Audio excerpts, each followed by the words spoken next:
Welcome to the Foul Play YouTube channel. Thank you very much. Well, look, guys, welcome. It's great to be here, and thank you so much for joining in our podcast. And for our regular listeners and also our new listeners, thank you so much for joining in. And what we're going to be doing today is we're going to be continuing our series entitled Reading with Uncle Ken. And we're on part 37. And for those who are new, who've just joined us in chat, what we're basically doing is we're reading specific parts from Ken Kratz's book. And at the moment, we're on chapter 13, entitled The Vast, Fantastical Police Conspiracy. So what we do is we read specific passages from Ken Kratz's book, and then I ask a series of questions, which I put to the panel. And guys, it's also very important for those of you who are in chat, feel free to ask as many questions as you like. We'll try and answer them during the podcast while we can. So it's really meant to be very interactive.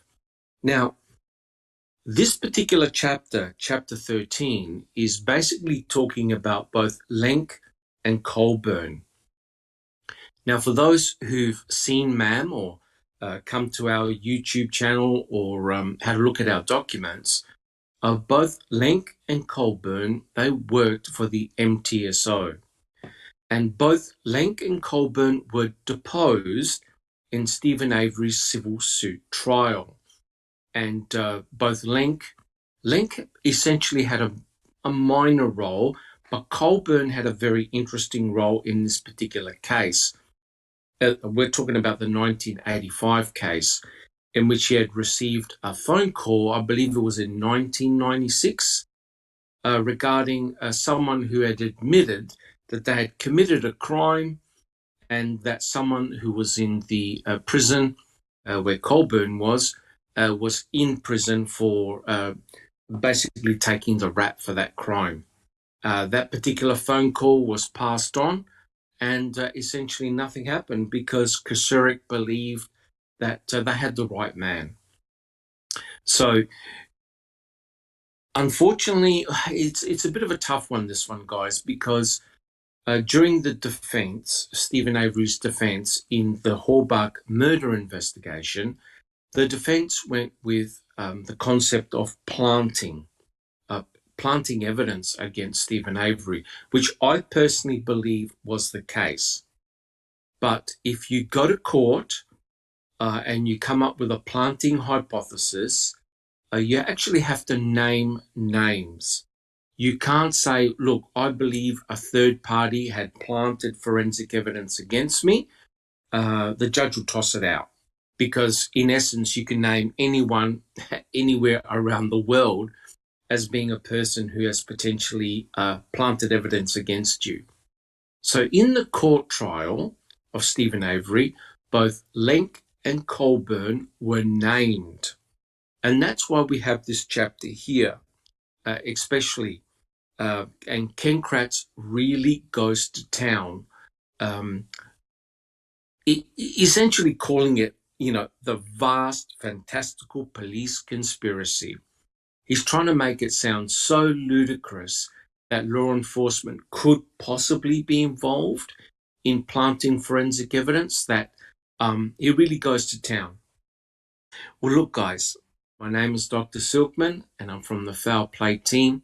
Welcome, everyone. It's great to be here. So, guys, if you enjoy what we do, please subscribe to our channel. Leave your DNA on the thumbs up button if you're happy with the podcast, and turn on the notifications bell. So if we get, if we produce a new video or a new presentation, you'll get notification of it. All right, guys. Well, look, what I like to do is, as tradition, I like to introduce our panel, and they'll say their name and tell us what time it is and where you're from. We have Alice. Hi everyone in panel and in the chat from Bonnie, Scotland. It is 9:20 p.m. and freezing cold. we have Jack 61. Greetings, everyone. It is 4:18 p.m. Eastern Standard Time in Southwest Michigan, and it's 4 degrees Celsius and snowing. Oh, we have. Thank you, Jack 61. We have Neverly. Sunny and hot California. It's about 86 degrees and it's 1:20 p.m. It's yeah. You You mean it's a not lot. 5:30 in the morning? You mean it's not Not 5:30? 5:30 and it's not snowing. By the way, Neverly, it's 39 degrees Fahrenheit here, so 4 degrees Celsius. Oh God. Thank you, Neverly. We have Zoe. Hi everyone, it's 10:20 p.m. here in Slovenia and it's 8 degrees Celsius. No idea what that means in Fahrenheit. Thank you very much, Zoe. And we have Sammy. There, it's 54 degrees here in Arkansas, and it's 3:21. Gee, fantastic. Well, everyone, welcome. My name is Dr. Silkman, and I'm from Adelaide, South Australia, and it's raining and cold, and it's 7:51 a.m. So, as you can see, guys, we represent different areas of the world, and it's fantastic that we can all get together using YouTube to discuss this case. Well, look, guys, before we start, thank you, everyone. Before we start the podcast proper, I'd like to give a couple of shout outs. I'd like to shout out to the relatively new podcast called Crime Theory Exchange that we've got a couple of episodes already. If you haven't listened to it, please go to our YouTube channel. They're really, really good. They're very, very informative. We also have open mic discussions, basically run by Jack, and they cover a lot of different topics, and especially the depositions in Stephen Avery's civil suit. Really worthwhile listening to them. We also have the Brendan Dassey trial readings, day 9. And this one's a real ripper because it's basically the closing summaries from both the defense and also the prosecuting attorneys. And it's just very interesting to listen to. Jack, do you have any comments about that one, the Brendan Dassey trial reading? Oh, my God. Fallon is such a dick. Pardon my language to anyone out there, but that guy, he's again, I know if there's mixed feelings about Fallon, and yeah, I think he's a snake, but at the same time, that guy is smart, and we can't discount that. Correct. Doc, Correct. I just think that he was willing. He was one of these guys that was willing to maneuver in any way possible and manipulate, misrepresent everything that he could to get the conviction. Correct. And Jack 61 and the team did a really good episode when they read the depositions, the civil suits deposition of Tom Fallon. And I was on the panel, and I tell you what, I couldn't help myself, right, Jack 61? I'm telling you. I mean, his deposition is really telling. He wasn't like a roar, everything about that guy. He said, I don't recall 137 times, whatever, which is terrible. That is really bad for someone in this position. So, correct. Fallon's deposition was really good. Really good. Yes. And it really is important to go through those depositions because it gives you, I think, a great landscape and perspective of what Stephen Avery faced in his 2005 trial. And I think I referred to Tom Fallon as an as slippery as an eel covered in Vaseline. He is. I need to put that on a T-shirt, right? Actually, yeah, we could make a foul play T-shirt with that and probably sell a lot of them. But another thing, to consider during the depositions, which we talked about, is Gregory Allen and what I'm sure Peg Luttenschlauer knew about this impending warrant that was sworn out for him for his rape of that in 1991 in Minnesota, and they kept it quiet. Yeah, and that's some fantastic work done by Sunshine Christina. Yes, it was. It was. In terms of hunting down those documents through the use of FOIA. And what it does, guys, is it gives a much clearer picture of what went on back in the 1985 trial, but also the civil suit itself. And, when you look at all these things in situ, the more information you see, the more information you gather, one can understand the huge, huge motive that people like Kacerik and the MTSO and also Vogel had to make sure that the civil suit didn't go ahead. And of course, what happened, Stephen Avery gets charged for, and also Brendan later, gets charged for the murder of Teresa Horbach. And, we always wonder about the timing of these events. It's just completely mind-blowing. The other thing I like to give a shout-out to is Jeff Jones. He's done a couple of very recent podcasts.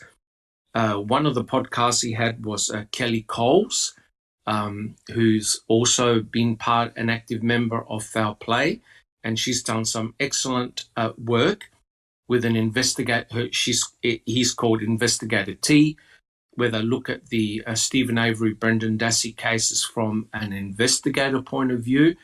If you haven't seen her channel, please check it out. It really was an excellent podcast by Jeff Jones, and it gave a lesson to all of us of that particular podcast, and that is don't jump to conclusions, right? Anyone on the panel watch The Cecil Hotel? Anyone remember that one? Yes. Yeah? Yes, that's the one on Netflix where the wrong person got accused and all. Yeah. Mm-hmm. Yeah. Yes. Correct. And that was horrendous. And essentially what had happened was, you've got your internet sleuths, which are fine. And they were looking into the case of this young girl that was found murdered. And the internet sleuths decided to target a death metal person who they blamed him for the murder of this young girl. And it just so happened that if they had done a little bit more research, yes, this particular gentleman was at the same hotel, but it was a year apart. And essentially the accusations of these internet sleuths basically destroyed his career, and he was contemplating committing suicide. So the important thing is that keep an open mind on all the cases that you study. It's not always black and white. Sammy. Yeah, and look at all the details, because when I did research, we found that in some of these programs for this show, this girl was also coming down off of antidepressants, I believe, and she could have been having a psychotic episode. So anyhow, it's really important to find out every last detail that you can. Correct. And the impressive thing about that particular documentary, which I found, was that you got a balanced opinion from everyone involved in the case, including the investigators, right?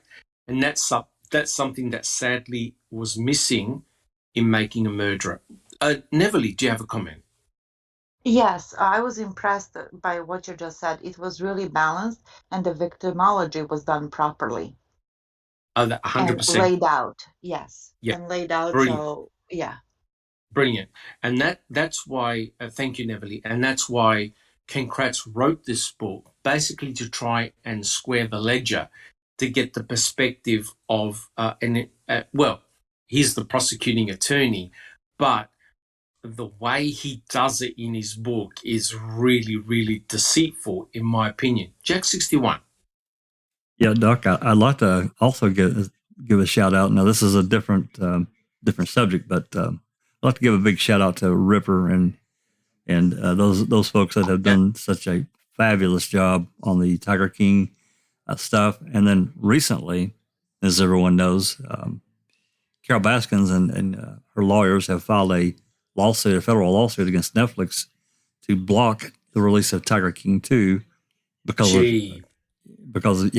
of certain appearances and so forth that she gave in over the last few years, whatever. But as Ripper has revealed, and it's Ripper Jack Media for those out there that haven't watched and are interested in that. This lawsuit is just. I mean, I have to agree with him. He said that he felt like it was a propaganda piece. So basically, they could lay out their side without having to do this any kind of advertising. It's free, basically. I mean, they pay lawyers $1,000, but correct. The lawsuit in itself, I think, will fail on its merits because of things that she did, documents that she signed. I think it's ridiculous. But I encourage everyone, if you got interest in that, go listen to Ripper. He's got this shit down so good.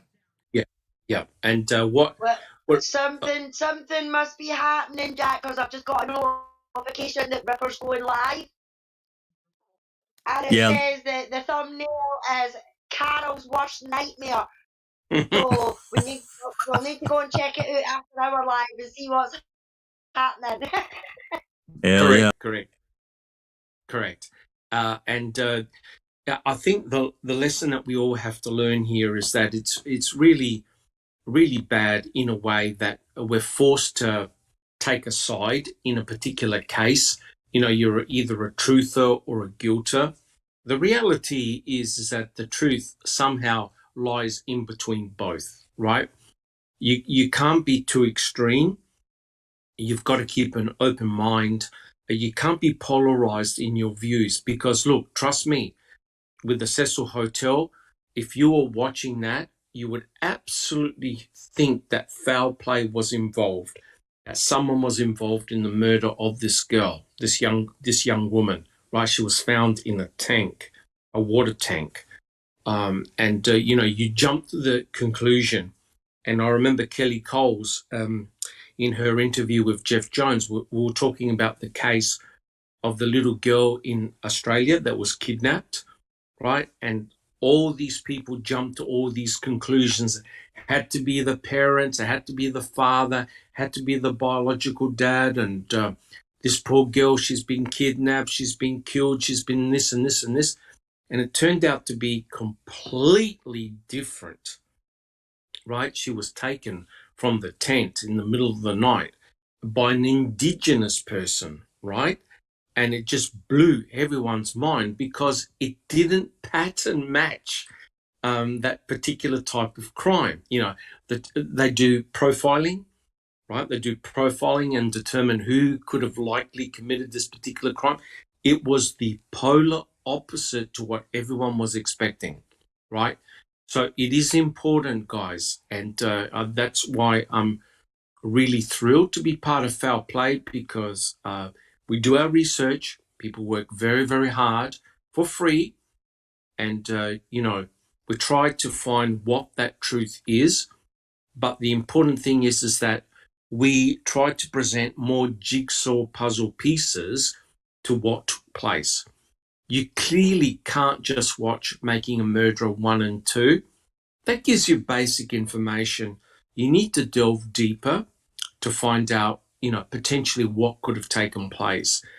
And, like Ripper and other researchers, excellent researchers, you've got to dedicate a lot of time to find out, right? It doesn't happen in 5 minutes. You've got to devote a lot of time. What I like about Foul Play is that we have a team approach, and I think we all have our strengths. our particular strengths, and we put them together. And I think we do a really good job, guys. The final shout out I'd like to do again was what Jeff Jones did. He did a recent podcast with Kate Judson, and she's from the Center of Integrity in Forensic Sciences. I tell you what, if you're interested in any case involving forensic information, that's definitely a podcast worth checking out. Jack 61. I really like her. I've seen some of the other things that she's done podcast wise, and that one that Jeff did was really good. I really like her. She's very straightforward. She cuts through all the crap, and doesn't try to blow it up with a lot of outside stuff. And and she even gives really good suggestions on how just regular people can get involved.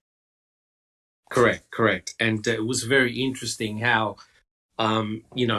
what happens is forensic crime labs, they're audited, and a lot of reports came out that were extremely scathing, and the people who were in charge of the labs were not impressed. I wonder why, right? So it's very important that if you work in a crime lab, you need to have independence, right? And I keep on thinking about Cherie Cohane and all her misgivings. It's just simply crazy. All right, guys, and welcome Sunshine Christina to the podcast. Hello. How late am I? I swear this changing of the time has just got me all back. It's a shocker. Well, look, welcome. Okay, guys. Well, as per usual, we'll start the podcast proper. And if you've got any questions, Sammy, I believe, will be monitoring the chat. So if you've got any questions, feel free to ask. All right, guys, we'll start the podcast. And so what we're doing is we're reading passages from Ken Kratz's book, chapter 13, if you're following it. I quote, "If the cops weren't the ones to kill Teresa themselves, they'd have to be lucky enough that whatever method chosen by the real killer left no inconsistencies between the bullets they planted, the 2 skull fragments with gunshot holes surrounded by tiny lead particles, and the findings of the forensic anthropologist and forensic pathologist. They couldn't leave any prints or DNA themselves, naturally, and neither could the real killer. Or if he or she did, his or her prints and DNA couldn't be in the DOJ identification system. And finally, no witness or potential member of the conspiracy could talk about it any time thereafter, ever." Right. So the question I have for the panel is this. So Ken Kratz is trying to give a complete picture of what happened to Teresa Halbach, right? And what Andy and Lenk had to do in order to get away with this particular crime. So the question is this. Why wasn't A23 re-extracted and run through CODIS? Who would like to answer that one? Sunshine Christina. Well, because they were afraid of who it would come back to, of course. Very good point. Yeah, he sums it all up right there. Remember now, they didn't say how she died until after they got the results, right? And Brendan didn't give them the narrative until months after they had all the evidence. So, I mean, he's trying to make it seem impossible, but actually he's explaining it all to you right there. That's correct. He's essentially making it a nice, neat package and essentially saying there's no way that anyone else could have done this particular crime. Thank you, Sunshine Christina. Jack 61. Well, I agree with all of that. And on top of that, he told a big fat whopper there, Doc. He said the fingerprints and so forth couldn't be in the DOJ database, but they didn't run those prints against the DOJ database. They ran it against the people that they took prints and stuff from that were on the property, and that's all. That's correct. So, so what you've got here, in my opinion, is a very skewed and biased investigation, right? There's no doubt about it, guys. The Rav4 is one of the most important pieces of crime scene evidence, right? And would you guys agree on the panel that it was very poorly, what can I say, investigated? Who agrees with that? Forensically, was it well investigated or poorly investigated? Terrible. 61. Terrible job.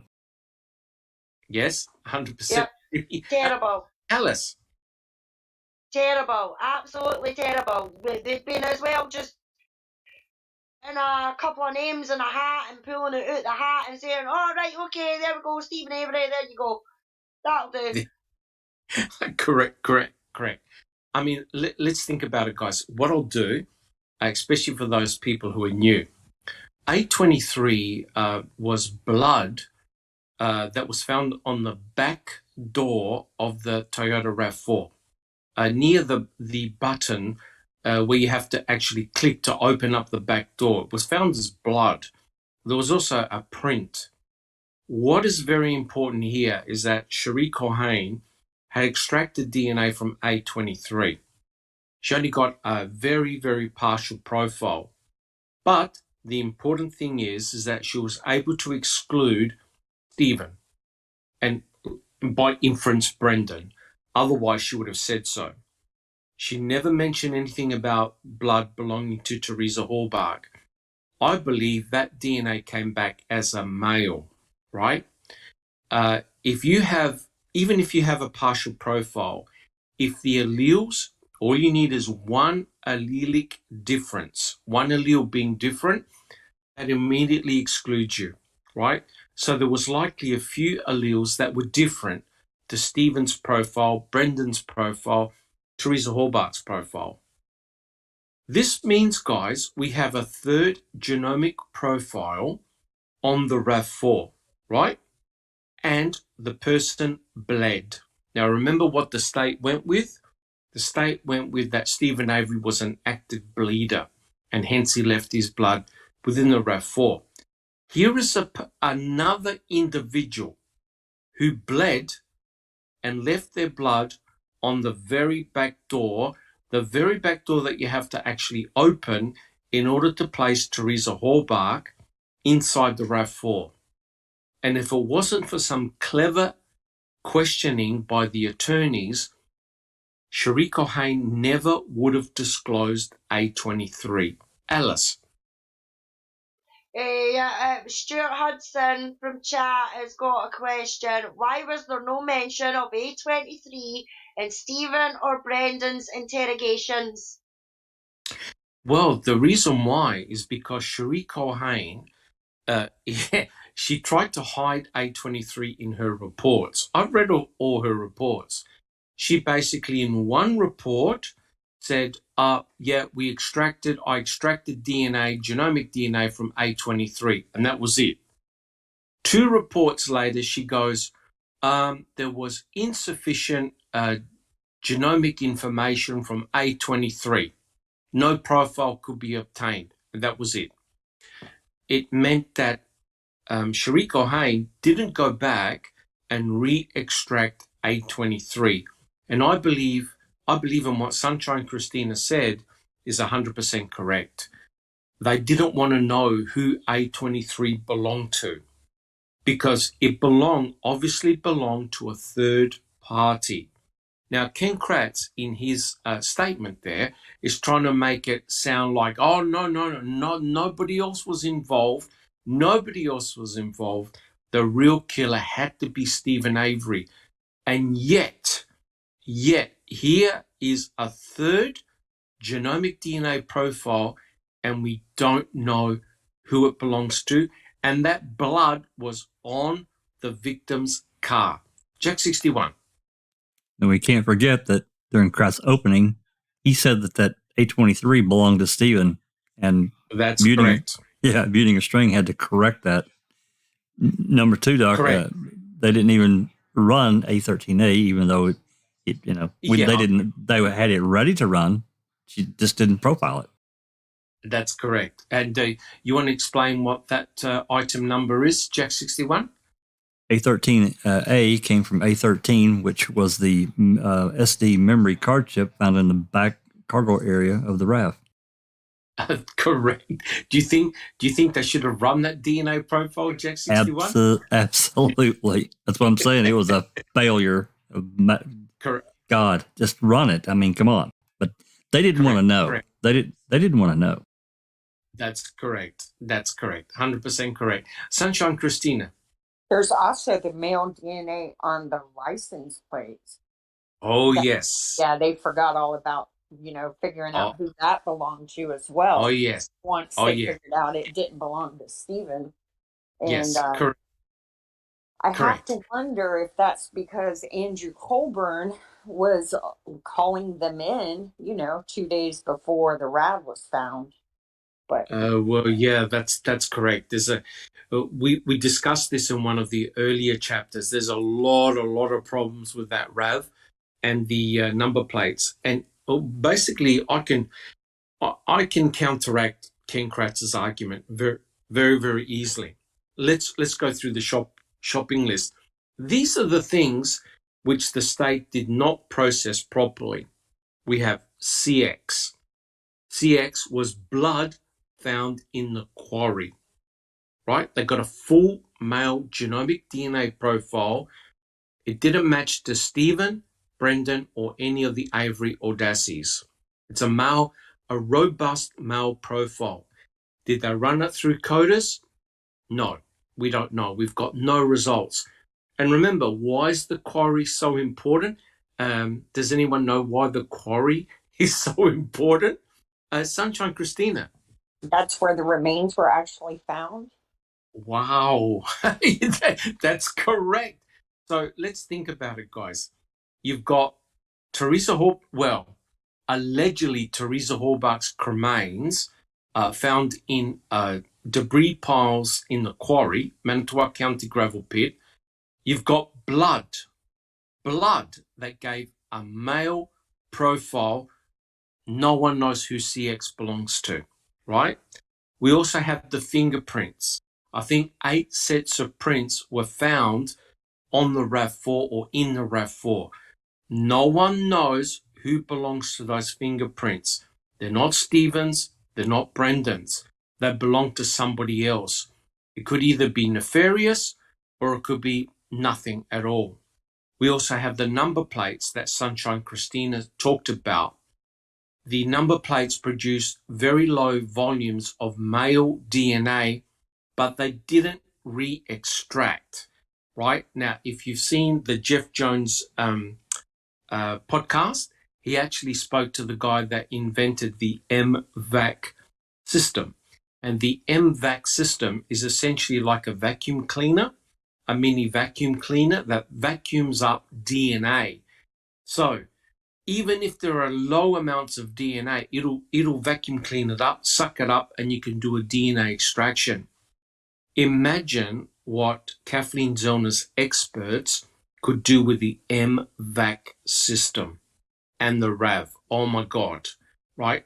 If there are any genomic DNA profiles there, they will find them, right? And it's quite clear the state doesn't want to hand over the RAV. I personally believe it's gone to Kathleen Zellner. Jack 61. One more piece of evidence that got segregated from the RAV was the spare tire cover. That was taken off at the crime lab somewhere around, I think it was November 7th or 8th in that time frame, so they could do latent prints. And yes. According to Riddle, they couldn't get anything. These different things from the Wisconsin crime lab come back to Calumet County, May 24th, 2005.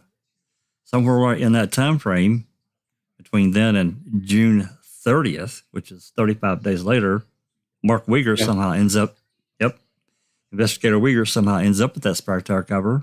No reports written. So, why? What was it? I don't know. Right. I don't know. Exactly. It's quite obvious that I personally believe that they were really, really concerned about finding other genomic profiles or other individuals who had their hands on that RAV. And So you're do I. right. There are prints on that spare tire cover. It looks like someone was trying to grab it, but to be fair, they look smeared. So even though there are fingerprints there, if they may not have provided any information. However, it doesn't stop them from trying to extract DNA. Because did you realize, guys, that every time you touch something with your fingerprint, you leave about 200 cells, skin cells. That's enough to obtain genomic DNA from. It's called touch DNA. So you could tell from that tire cover that there probably would have been enough material there to extract DNA. Clearly they didn't do that, or they didn't want to do it. Also, the bones themselves. They could have provided valuable genetic information, to identify whose cremains they actually were. If they belonged to Teresa Horbach, what is she doing in 3 different locations? What are her cremains doing in 3 different locations? Ken Kratz talks about how silly it is for planting to occur, but he also can't explain why these cremains are all over the place, right? Think about what Sean Rudy did to his wife, Christina. He did essentially the same thing, right? Shot in the head, cut up to pieces, body burnt, and torso thrown in a river. So her cremains and remains were all over the place. It appears that the same thing happened to Teresa Horbach. Ken Kratz doesn't want to talk about that, right? So he tries to provide this picture that, the real killer had to be Stephen Avery. It couldn't have resulted through planting. And as we've already discussed, guys, the most important piece of forensic evidence was the RAV4. Now, does anyone on the panel want to comment what they got terribly wrong with the RAV4? Who would like to comment? What did they do that is just pure dumb? Who would like to comment? Jack 61. Well, number 1, they didn't open it. 1, they didn't open it. Beautiful.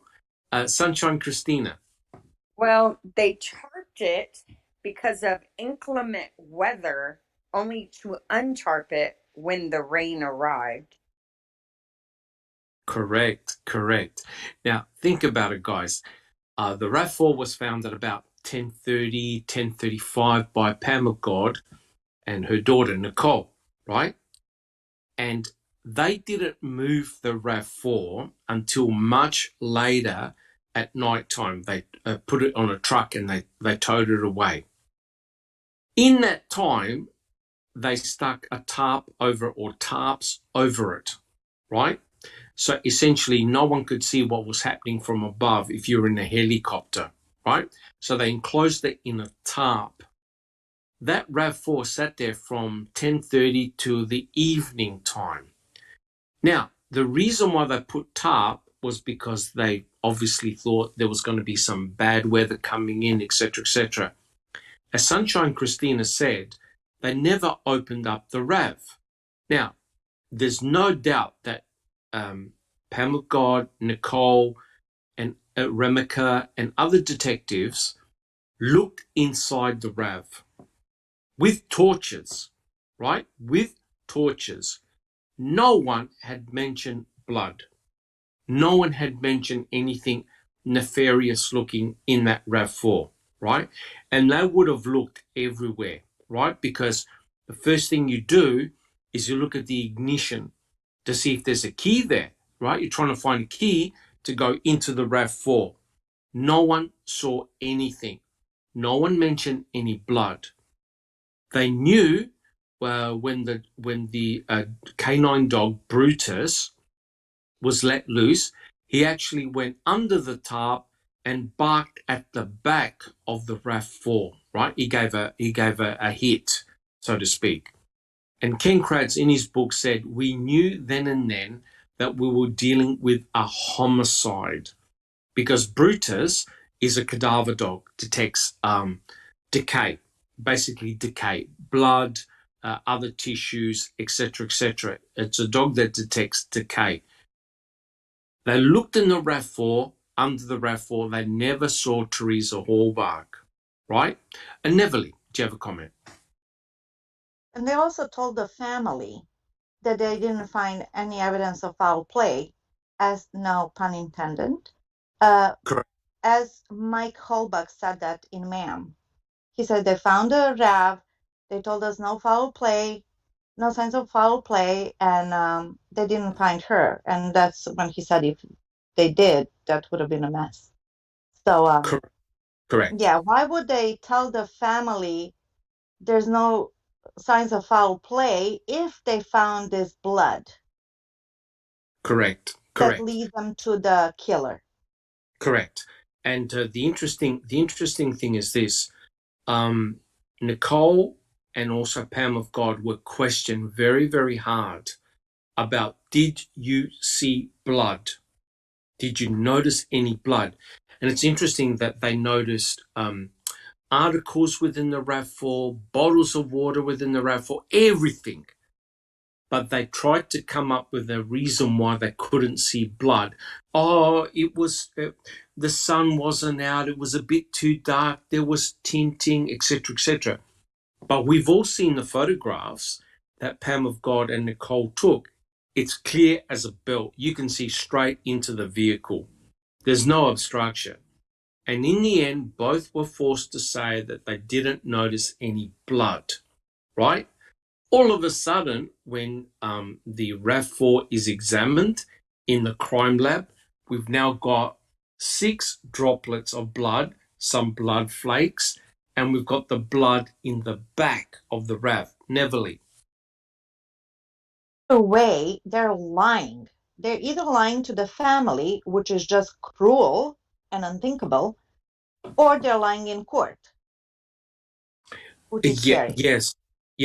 Something is not right because Jack 61, back me up if you can.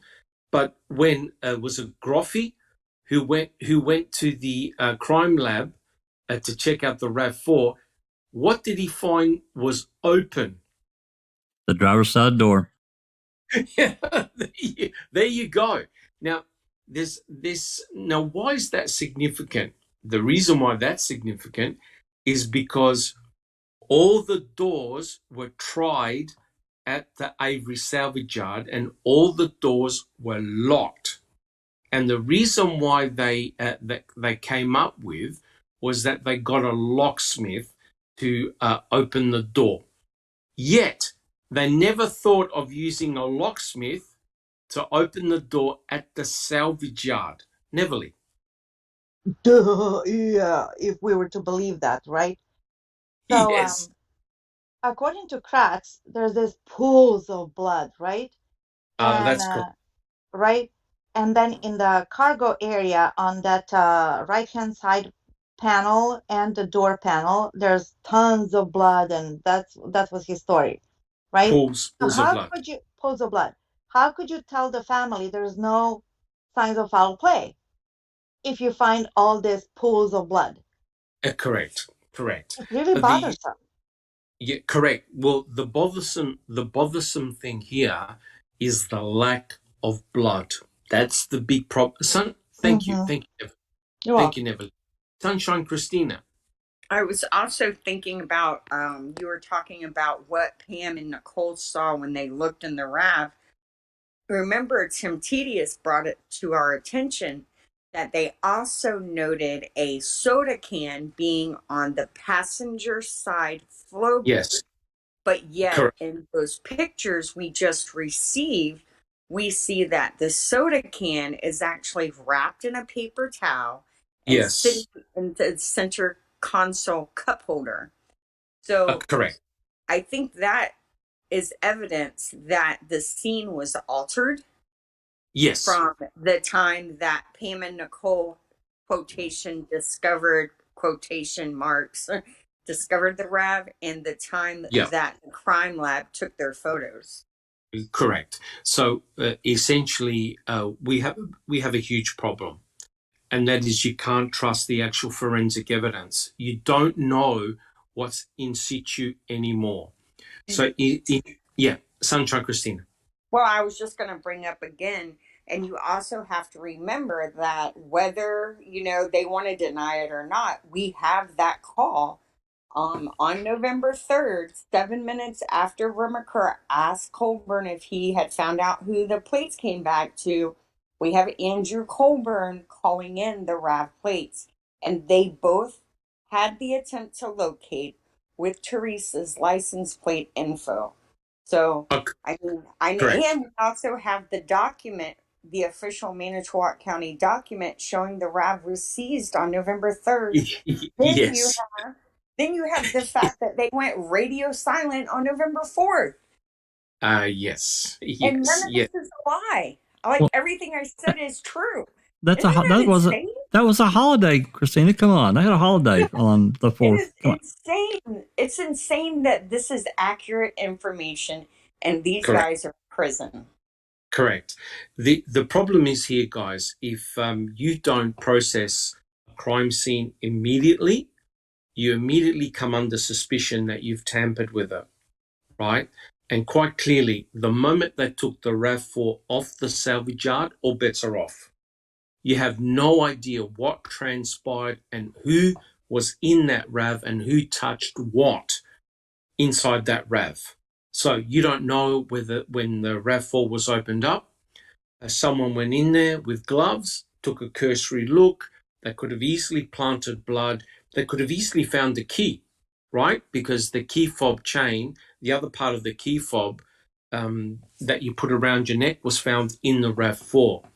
The spare key could have easily been attached, right? And they could have taken it. They're trying to pin this crime on Stephen Avery. It was actually very, very easy to do. Sunshine Christina.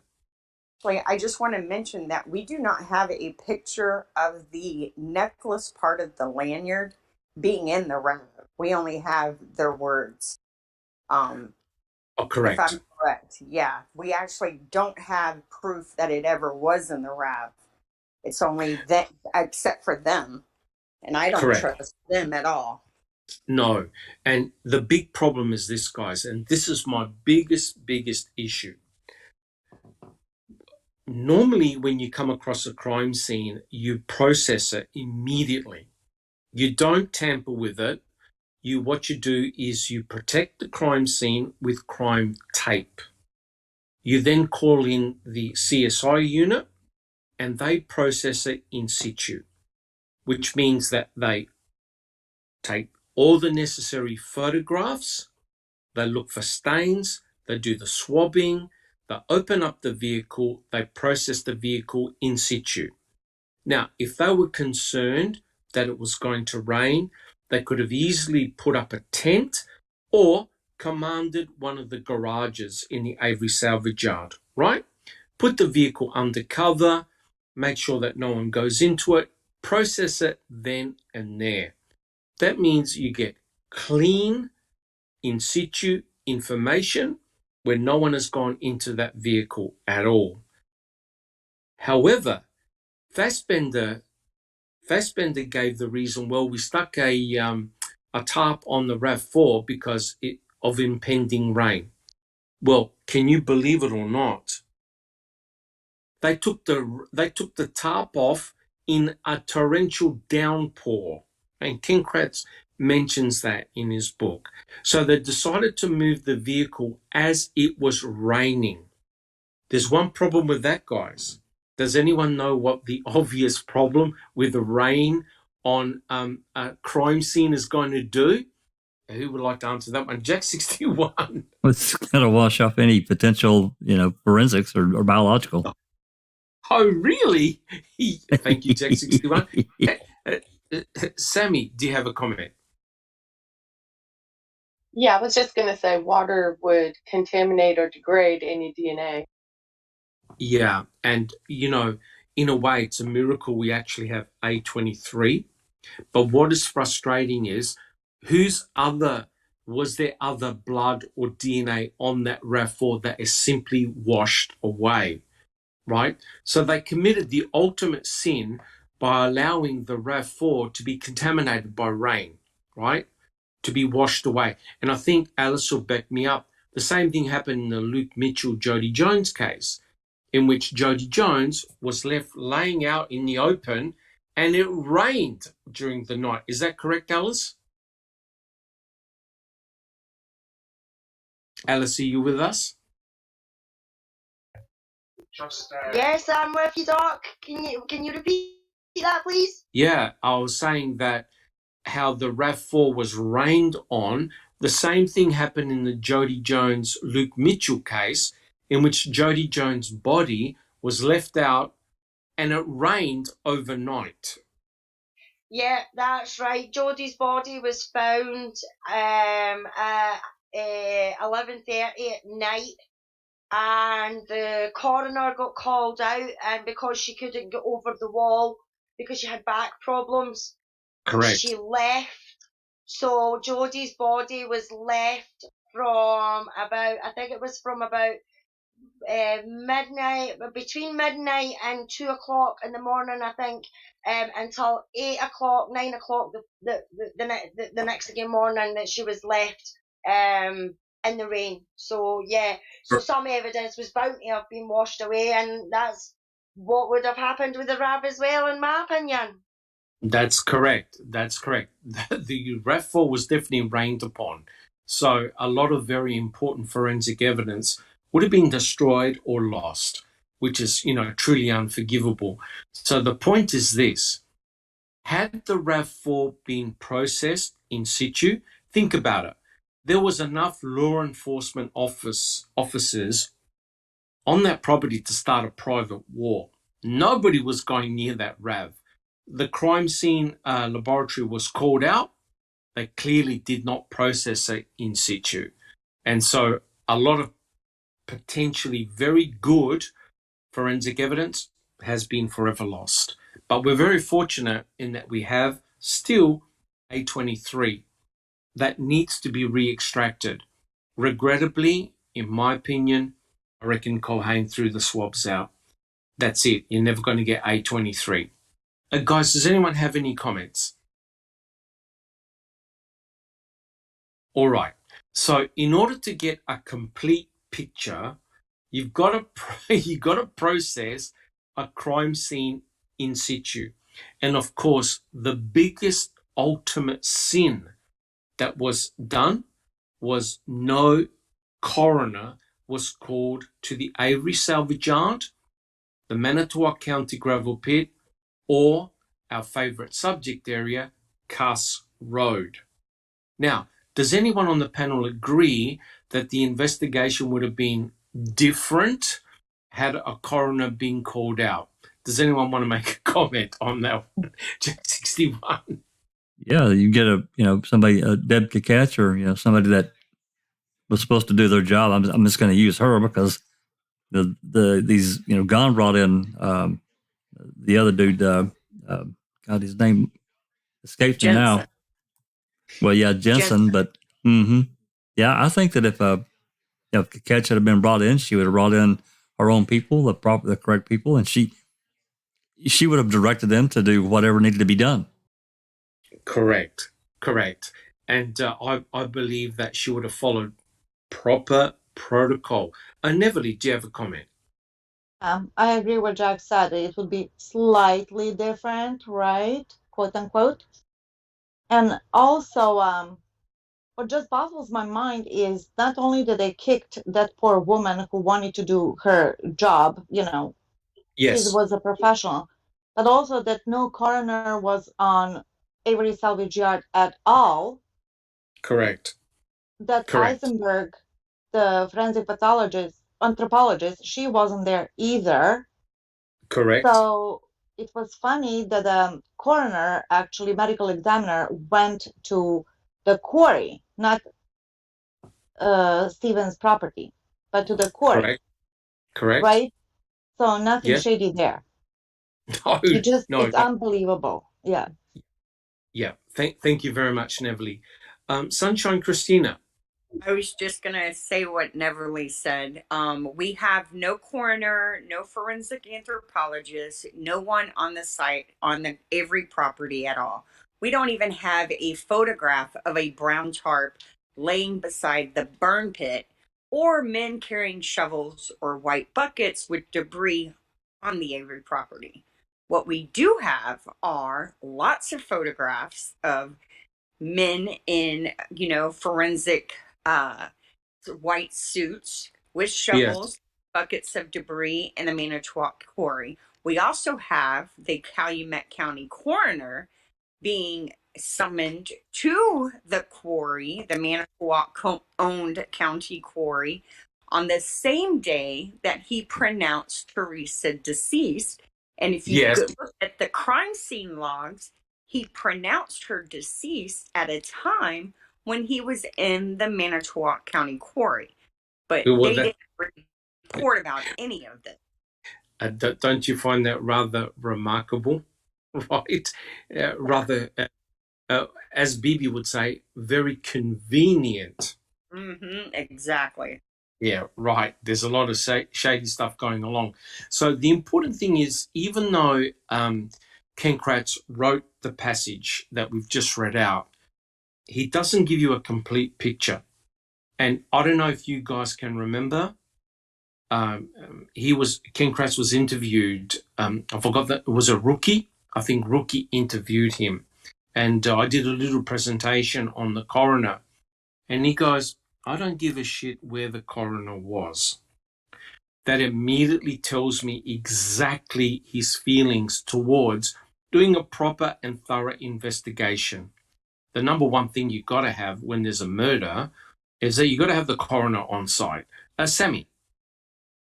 Jennifer Manning is asking, explain to me, if there's no evidence, how will Stephen Avery get out? Well, the state's aim is to not let Stephen Avery out ever, nor Brendan Dassey. They're going to try and protect the evidence, but also they're giving away the evidence as well, right? So one of the most important pieces of evidence, too, were the cremains. They're gone. The bones have been given back to the Hallbuck family. Now, has anyone been able to find any documentation that the Hallbuck family requested the cremains? Anyone? No, there were none whatsoever. Anyone found anything? No, Nope. not that we've been able to search for, and I'm sure somebody's, quite a few people have tried to do it and they've came up with nothing. Yes, Right. because think about it. You can't just make a phone call and say, hey, I'd like to have these bones back. So you got to go through the proper channels, which is the court, and say, I would like to receive my daughter's or whatever, our family members' remains, which is the Correct. cremains. Correct. And then somebody would need to approve that. Yes. Then you go and get them, and then only there's that, supposed to be a Everly, receipt. yeah, not only that, whoever's case that the biological evidence belongs to, their lawyers and them themselves have to be told or informed that this is going to be happening. 100% That's what I'm correct. saying. There's going to be a paper trail, and then also the receipt. We know that they took him to the funeral home, whatever. Whiting, I think Whiting. it is. Yeah, exactly. But there was no receipt who took him. So all of a sudden, after all these years, one of the attorneys said, well, or was it the Judge Angie, who said, yeah, they inexplicably gave the bones away to the family. What, out of the goodness of their hearts? Really? Correct. I haven't seen any paperwork in which the Hallbucks have requested the cremains. Sammy, did you have a comment? Yeah, Cher is asking, could someone tell me if the coroner that was kept away from Avery property was also kept away from Carmen Botwell property? Yes, I believe she was. Yes, I believe she was. I think there was a lot of tension between Deborah Kakic and the NTSO. There was, I think, a lot. She didn't seem to play, what can I say, ball with certain officers. She reported things as she saw them. And don't forget, I think Deborah Kakic was involved in the Ricky Hochschlatter hit and run, right? And there were a few other incidences in which police just randomly kept on running people over. Jack 61. Going back to the release of biological evidence in 2011, I have an open records request with the DOJ requesting any and all communications concerning contact with the Halbach family in any shape, form, or fashion, email, whatever, blah, blah, blah. So I haven't heard anything back from that. You won't hear anything back. So here's the bizarre thing, right? And Alice said correctly, if you're going to give back biological evidence or destroy biological evidence, you need to let the attorney know, the defense attorney know what you're going to do with this biological evidence. It was pretty obvious that when Kathleen Zellner took on the case, either the investigators caught wind of what was taking place, but they rushed to remove all the human bones, send them to the funeral home, and what typically would happen is that the cremains are either re-cremated, re-burnt, and then they're ground down to powder. They're placed in a cremulator. So when they're ground down to powder, it's virtually game over trying to extract any DNA from them. So there's no doubt in my mind that the investigators were really, really concerned that from further DNA testing, they would discover whose cremains they actually were. Sunshine Christina. I think you're just giving them a little too much credit here, Dr. Silkman. I don't even think they gave them to a funeral home or back to the home. I think somebody gathered them up and took them and threw them in Lake Michigan, personally. Because the Halbach, I find it, Sean Reck just tweeted that they didn't want to participate in their documentary either. I just have this feeling that they didn't even bother contacting them.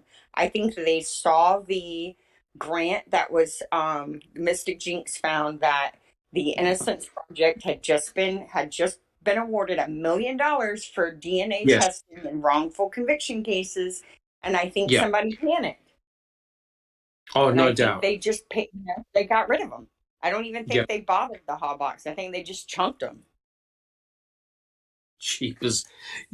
Well, I know that speculation and we need to find out, but it's pretty shocking that when you consider the timing, just before Kathleen Zellner was going to take on the case, and also due to the development of the rapid DNA system, right, which the inventor used to identify burn victims in, I think there was the California bushfires, right? These people were essentially cremated in a fire, and he was able to extract DNA from the cremains. Well, this, of course, terrified the investigators. Now, you have to ask yourself this. You've put Stephen Avery and Brendan Dassey in prison, right? Because of the strength of the forensic evidence. Then why are you so concerned about the retesting of that forensic evidence? Is it going to give another story, another possibility?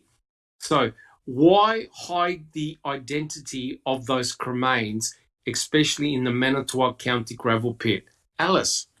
Because to me, they didn't want to really find out who they belong to. And they just belong with saying that they're Teresas, because we don't know. We really don't know, because they've lied and told so much bullshit in this case.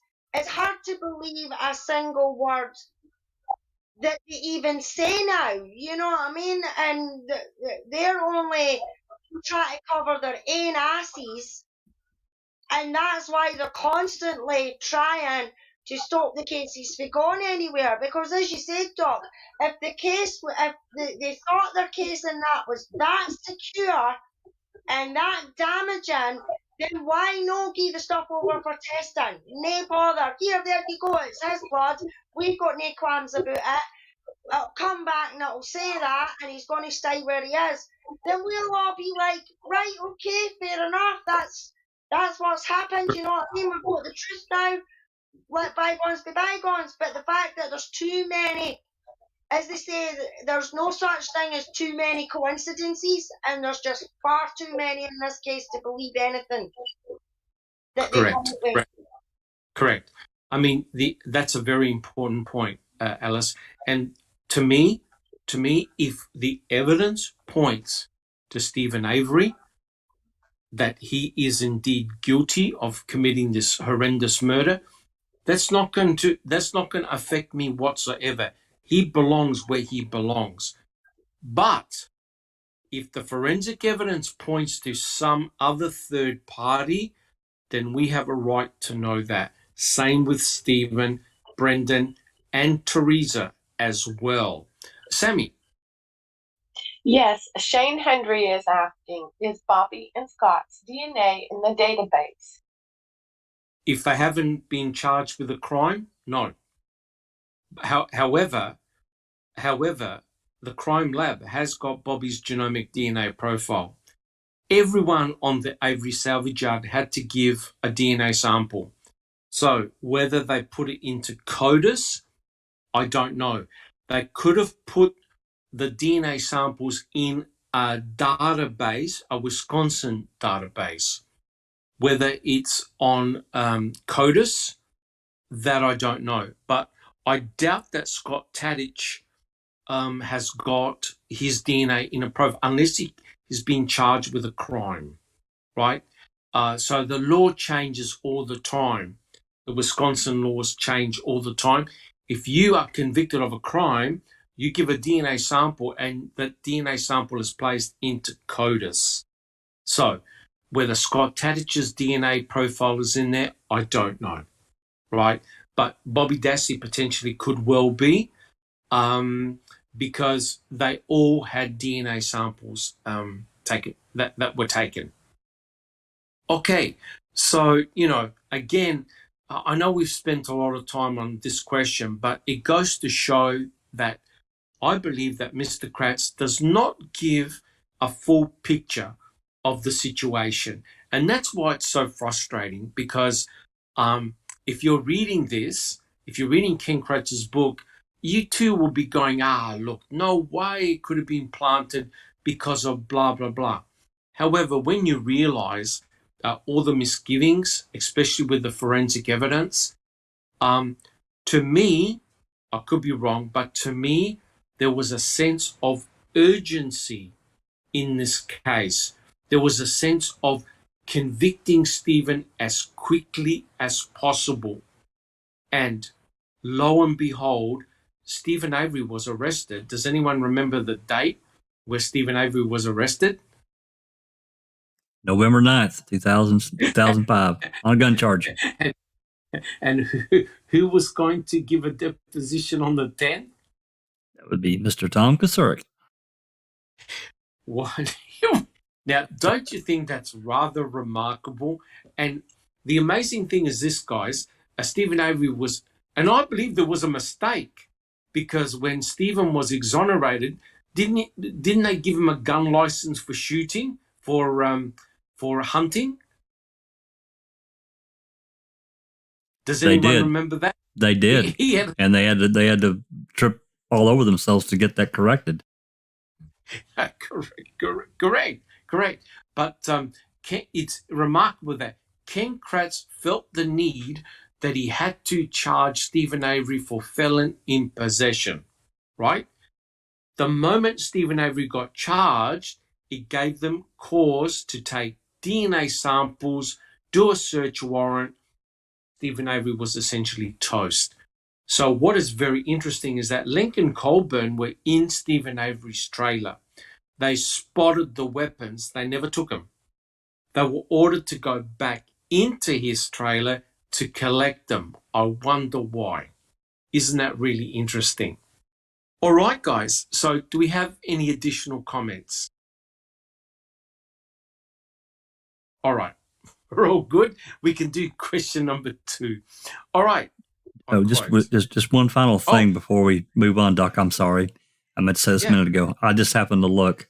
I sent that open records request to the DOJ to find out if or whatever reports were made in relation to getting these cremains in 2011.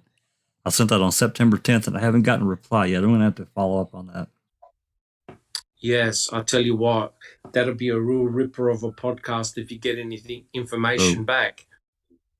Oh, yeah. Regarding those cremains, right? Awesome. Sammy, do you have a comment? Yeah, Anthony Hills is asking, so why wouldn't the Innocence Project use the grant to prove Avery's and Brendan's innocent? If there were ever a case to deliver dividends, this would be it. I agree. Well, I'll tell you what, that's an excellent question, right? Now, it's obviously that the Innocence Project was involved in Stephen Avery's exoneration, right, in 2003. So Stephen actually asked the Innocence Project if they would take on his case again. They obviously didn't take that up. And you see there's a big issue here, right? And I believe the tables were turned on Stephen deliberately, because in 2003, it was DNA from a pubic hair belonging to Gregory Allen that was found in the pubic hair combings of Penny Bernstein that got Stephen exonerated. Because there's no way anyone could explain what Gregory Allen's pubic hair is doing in the pubic hair region of Penny Bernstein. Case closed. So DNA evidence was powerful enough to exonerate Steve. The problem with the Innocence Project is that how do you prove tampering of evidence? How do you prove planting of evidence? Because in the 2003 exoneration, they used DNA to exonerate Steve. Well, guess what the investigators used to damn Steve to a prison cell again? DNA, right? So the Innocence Project had a big problem, had a conundrum. They would go in and say, well, the DNA evidence doesn't look too good here, right? I mean, how are we going to work this case out? And the case in point is this. Cherie Cohen was asked by Buting, do your results, can they distinguish between someone who has planted the DNA or that if Stephen had left his DNA there? Cherie Cohen said, no, you can't tell the difference. So hence, how are you going to prove planting? Right? It's unless you catch someone in the act or someone admits to it, you're never going to find out. But what Kathleen Zellner's DNA experts have showed is that the DNA evidence makes no sense at all.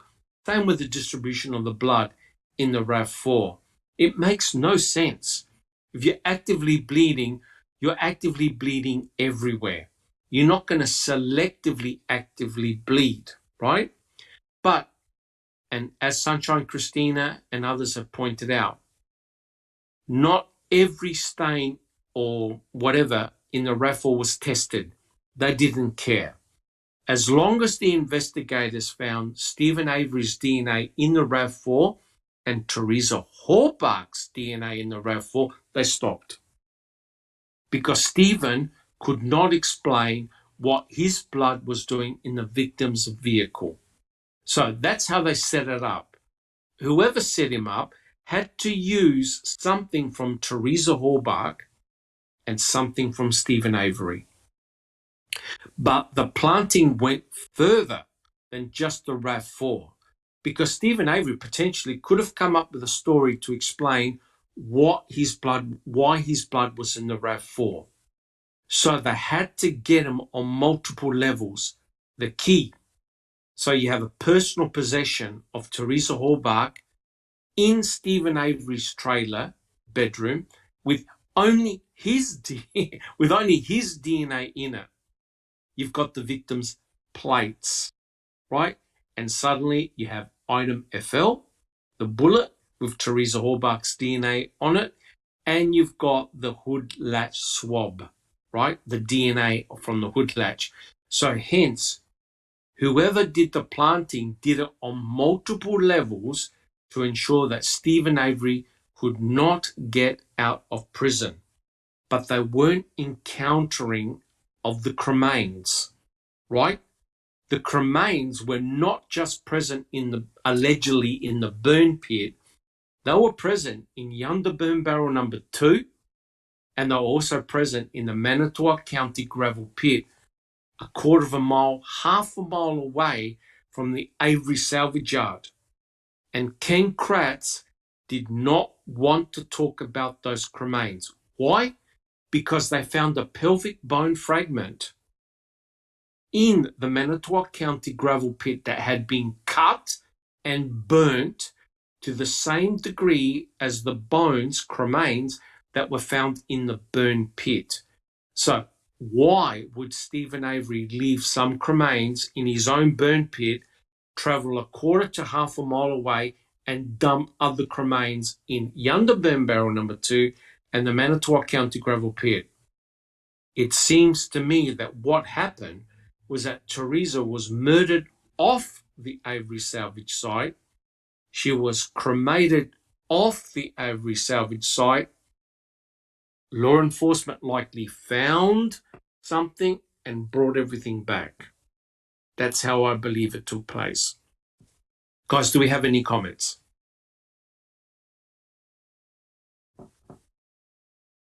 All right.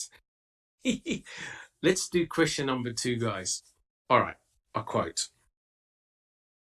Nobody else anywhere could see Teresa alive after she was at the salvage property on October 31st, as that alone would totally destroy the Avery did it charade.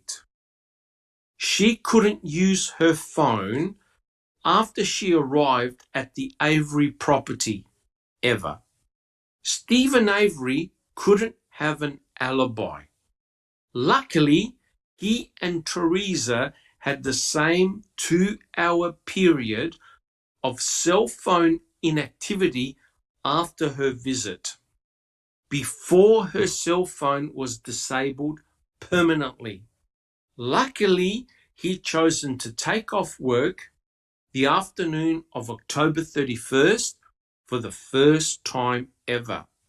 Luckily, he specifically requested Teresa as a photographer and made some blocked calls to her that day, and then a non-blocked call after she left, and lied in early interviews about whether Teresa showed up at all and about whether he had a fire that night, all of which helped him look suspicious.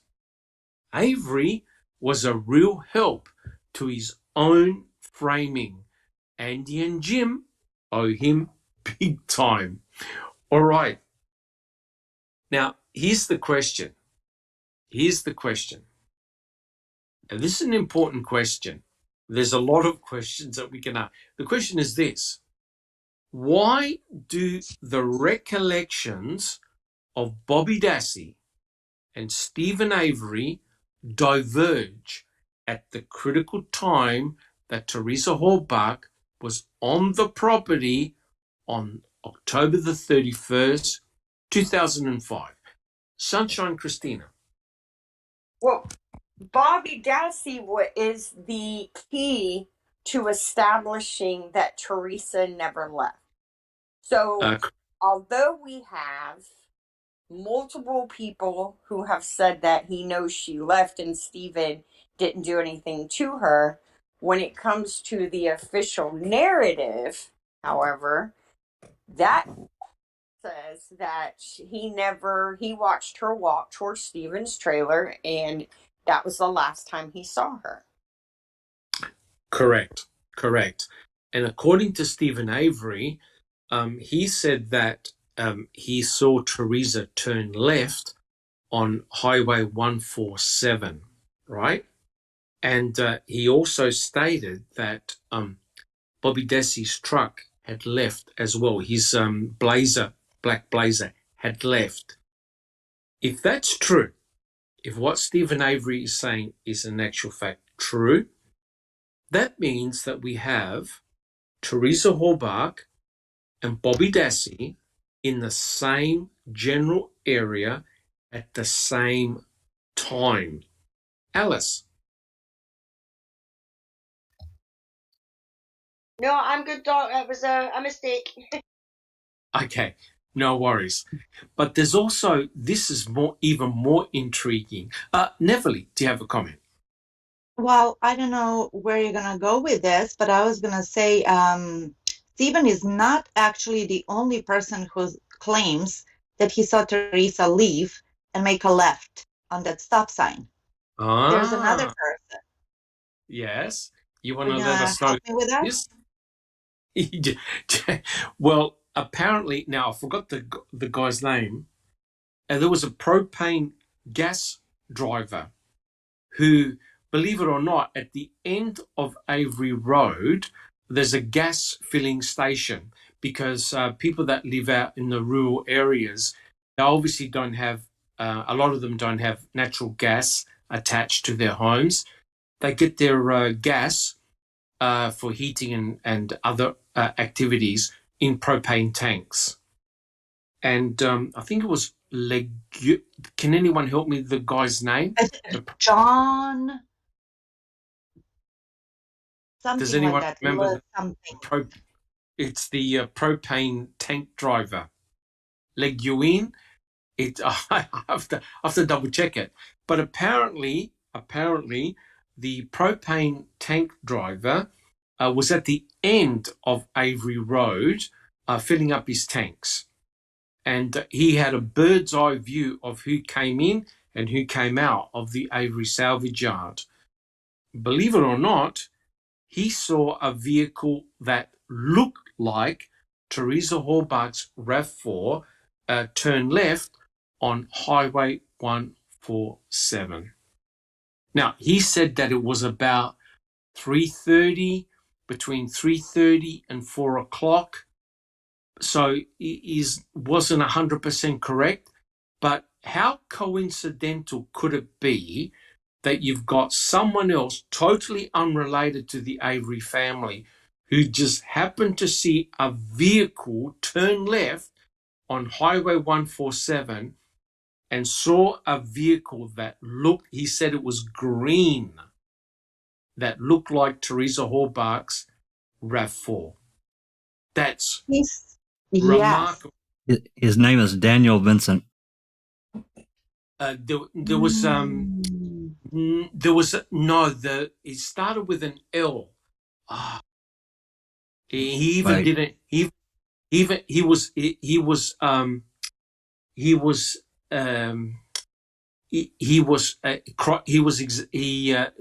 had a deposition. He did a deposition for Kathleen Zellner, and he also was in the Stephen Avery trial. Oh, jeepers, the name escapes me. I'm looking it up right now. Yeah, it starts with an L. He's on the same day, I think, that Beach was on. Does anyone remember the name of the propane? He's the propane tank driver. All now that he said that he saw that a green small SUV left, and he yes. did say around 3:30 or so, which is kind of doesn't fit Stephen's narrative.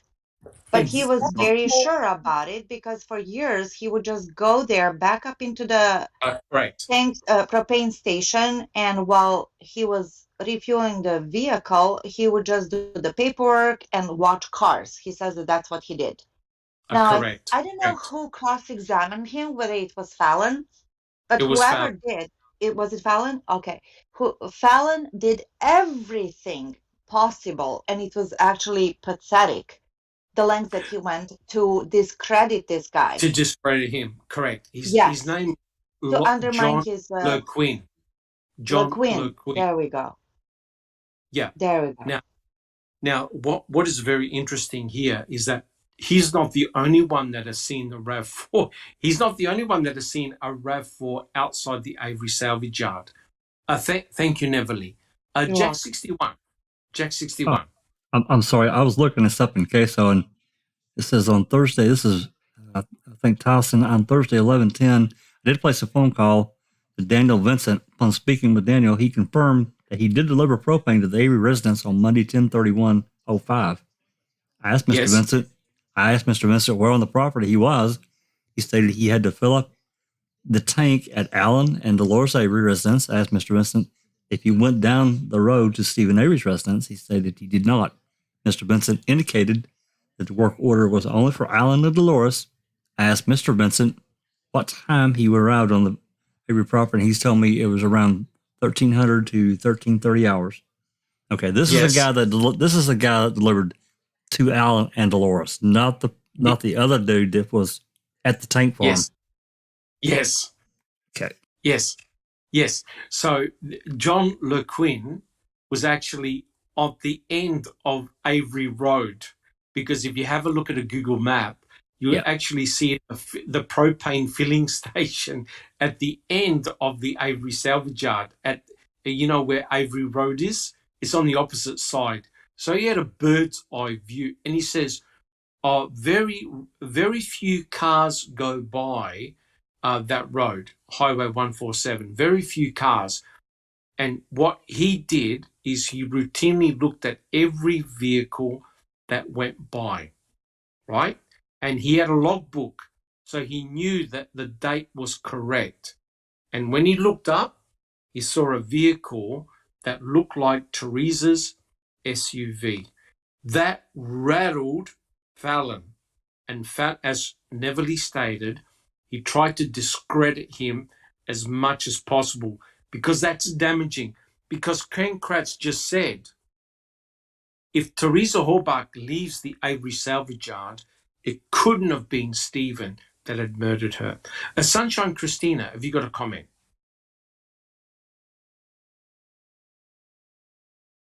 Sunshine Christina, did you have a comment? Sammy, do you have a comment?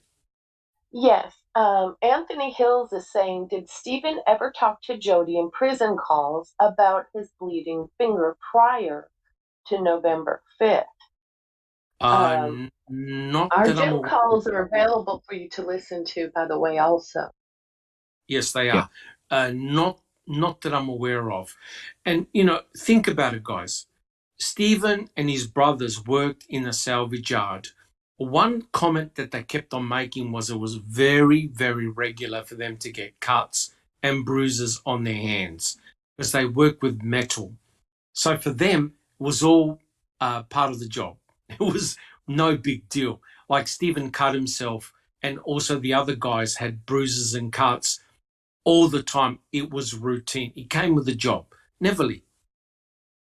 Yes, what Kratz said in that book, what you just read, that the whole case would fall apart if she left the property. So we have Stephen who claims, and he's unwavering about that she left after it, and there you go. Then we also have an official confession from Facebook when Barb said that, I think that it was Blaine who said that Bobby told her it couldn't be Stephen because she left. Then we have this propane guy who says that he saw a green small SUV that matches the description that also left the property. And then we have all these sightings. Even if we take 50% of the sightings that we saw after the 31st, at the roundabout. What was it, Del Taco, Walmart, whatnot? I don't remember specifics, but people have called to report. So let's Correct. just take 50% of that amount of people that saw the SUV away from the salvage yard. And then we have Correct. now Bobby and the bearded guy pushing the RAV onto the yard. So again, Yeah, it's not well, just that Stevening is saying. So Kratz, yeah, yes, your story sucks correct. because there you go. Correct. And And there's Ken, smoke, there's fire. correct. Ken Kratz knew it. Ken Kratz knew it. He knew that if anyone cited Teresa's RAV4 outside the Avery salvage yard, party's over. And the state's case is very simple. The state attests that Teresa Halbach and her RAV4 never left the property, right? Yet you've got people like John LeQuinn who says, hey, I saw a vehicle very similar to Teresa's Toyota RAV4, and he even said it was green. A lot of people, when they look at the RAV4, especially in sunlight, say that it's green. There was also Kevin Ramlow, and another person who I just found out was called Paul Burdick. I think it's in CASO. He allegedly saw a RAV4 that was very similar to Teresa Halbach's car. You've got Siebert, who said he saw a RAV4 and a white Jeep go through the quarry onto the Avery salvage yard. So he had multiple people see this RAV4 outside of the Avery salvage yard. And it seems to make sense, right? But furthermore, correct me if I'm wrong, guys, but didn't Blaine, who was on the school bus, thought he saw his brother Bobby driving a green SUV? Correct me if I'm wrong, guys. Did anyone remember that? That's Jack correct. 61. Yep, that's correct. Well, don't you think that's rather freakish that you've got all these independent sightings of a RAV4, right? You've got Blaine, who would obviously recognize his own brother, saying that he saw him driving a green SUV, right? And you've got Bobby Dassey, who contradicted his uncle, saying, no. I never saw Stephen, but I saw Teresa Halbach walk towards Stephen's trailer. And when he left for bow hunting, he saw the RAV4 there. And as Sunshine Christina said, that established that Teresa Halbach went inside Stephen Avery's trailer. Guys, am I correct or what? No, that's right. That's correct. Well, correct. Yep. And who happened to be the star witness for the state? Bobby. Bobby Dassey. And whose computer did they find all the torture porn on? Bobby. Right. And did Bobby ever admit that he actually heard the phone call that Teresa left? No. Correct. Teresa Halbach phoned the residents and left a message. Bobby Dassey swears that he never heard that message or heard it on playback. Yet, think about this, guys. Think about this. As Teresa drove up the driveway to park and take the photograph of the van, Bobby Dassey was staring at her through his kitchen window. At the same time that Stephen Avery saw her approach to come and take a photograph, because Stephen was trying to ring Teresa, obviously to find out where she was. So Ken Kratz in trial said that the last person to see Teresa Halbach alive was who? Bobby. Bobby Dassey. Now, I'm not saying anything nefarious. All I'm saying is that there's now plenty of reasonable doubt. And who gave an alibi for Bobby Dassey? Who alibied him? Scott Taddick. Correct. And who alibied Scott Tadich? Bobby. Damn it, Bobby. Bobby. So Bobby Dassey alibied Scott Tadich. Scott Tadich alibied Bobby Dassey.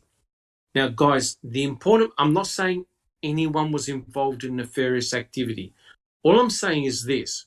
If Stephen Avery is correct, it means you have Teresa Horbach, Bobby Dassey, and Scott Tadich all in the same location at the same time. That's all I'm saying. If Stephen Avery is correct.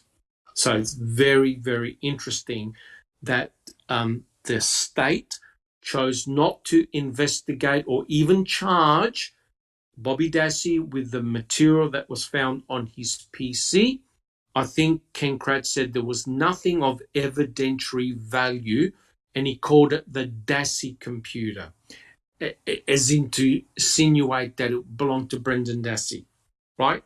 So that's the situation that we have here. Guys, do we have any further questions? Jack 61.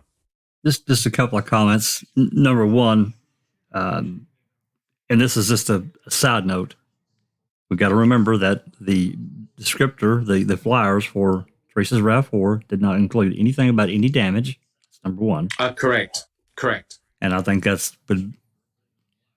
with any missing person type thing like that, and there's any descriptors, that would have been included had they known. It would have been diagnostic, right? And it's very interesting that no one who saw that, I don't think anyone mentioned damage to the vehicle, as far as I'm aware, right? No one Except for Ryan Hilligus. Yeah, well, that's another podcast there, Neverly. Okay. Correct. Well, Ryan Hilligus associated himself with the RAV4 by stating that the blinker light was due to an accident that Teresa had, and she put in an insurance claim and decided to just cash the check and not bother fixing up her vehicle. Jack 61. Yeah, he's the only one that said that. Investigator Ryan, that is.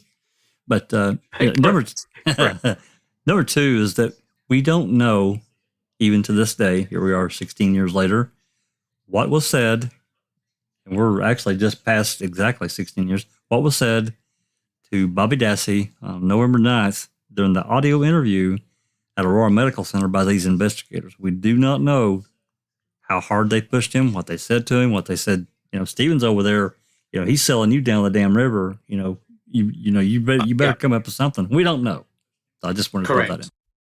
And I believe you're 100% correct there, Jack 61, because that's exactly what Fassbender and Wiegert did to Brendan Dassey, right? Remember during his interrogation sessions where they said, well, Brendan, if you don't tell us what happened, your Uncle Stephen is going to blame you for everything. You're going down. That's right. Right? So there's no doubt that they would have put on the pressure on Bobby Dassey. It's either you or your uncle or both of you. Right? And so it was very interesting what Bobby said. Bobby said he never saw Teresa and Stephen together. Right? Whereas Stephen said, hey, look, I came out, what I normally do, I paid her the money, and she gave me a copy of the Auto Trader magazine.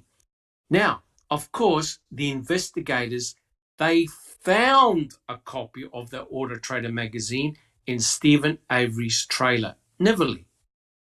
The way I pictured this in my head, what Bobby said, is that Teresa was there, and Bobby and Stephen took a couple of pictures, lasted less than 5 minutes.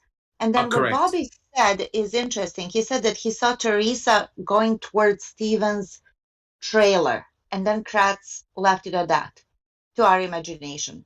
I'm just saying, who's to say that Bobby didn't also say Stephen, at the same time, Stephen was walking out of his trailer to give her the money, and she saw him turn around, went into the car, Stephen came to the car, leaned over, she rolled down the window, gave her the money. She leaned over to grab the magazine and not the receipt, but just the magazine, and gave it to him, Yes. and she left.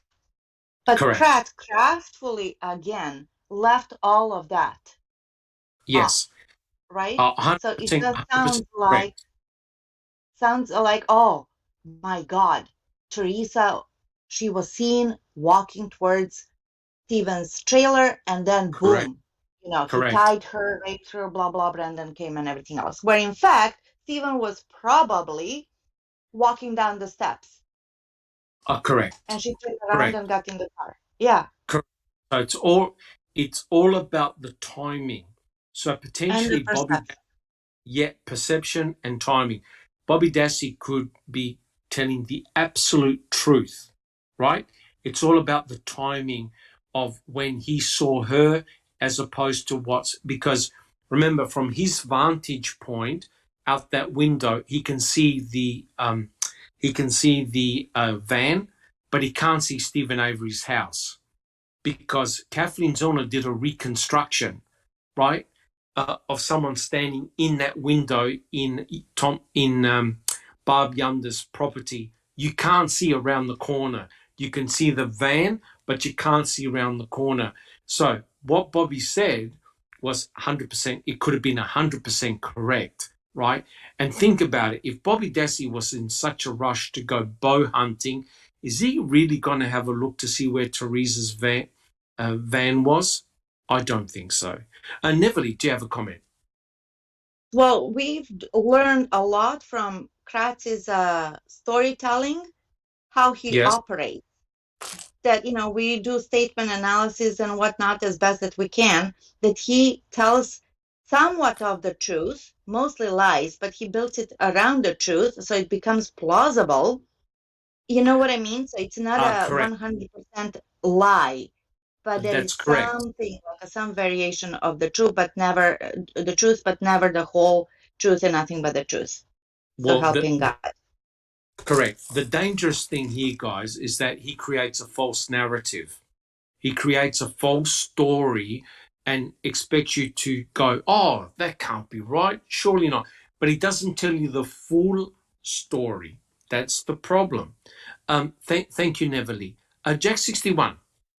If you read the testimony or the statement that Bobby gave to Lloyd and I think his name was Johnson on November 23rd, 2005, it's only one or two words of difference between that statement and what he testified to. And that statement to Lloyd and Johnson, he said that he saw Stephen walking toward the trailer. In his testimony, he said he saw Teresa walking towards the trailer. It's one or two words. There you go. Correct. And that changes the entire dynamics, right? It changes the entire dynamics. Absolutely. Because it's really hard when you think about it, guys, that the star witness was Stephen's own nephew, right? The star witness of the case was Stephen's own nephew. And remember what Dolores said in court after when she was interviewed? I thought Bobby liked Stephen. And she was obviously shocked that,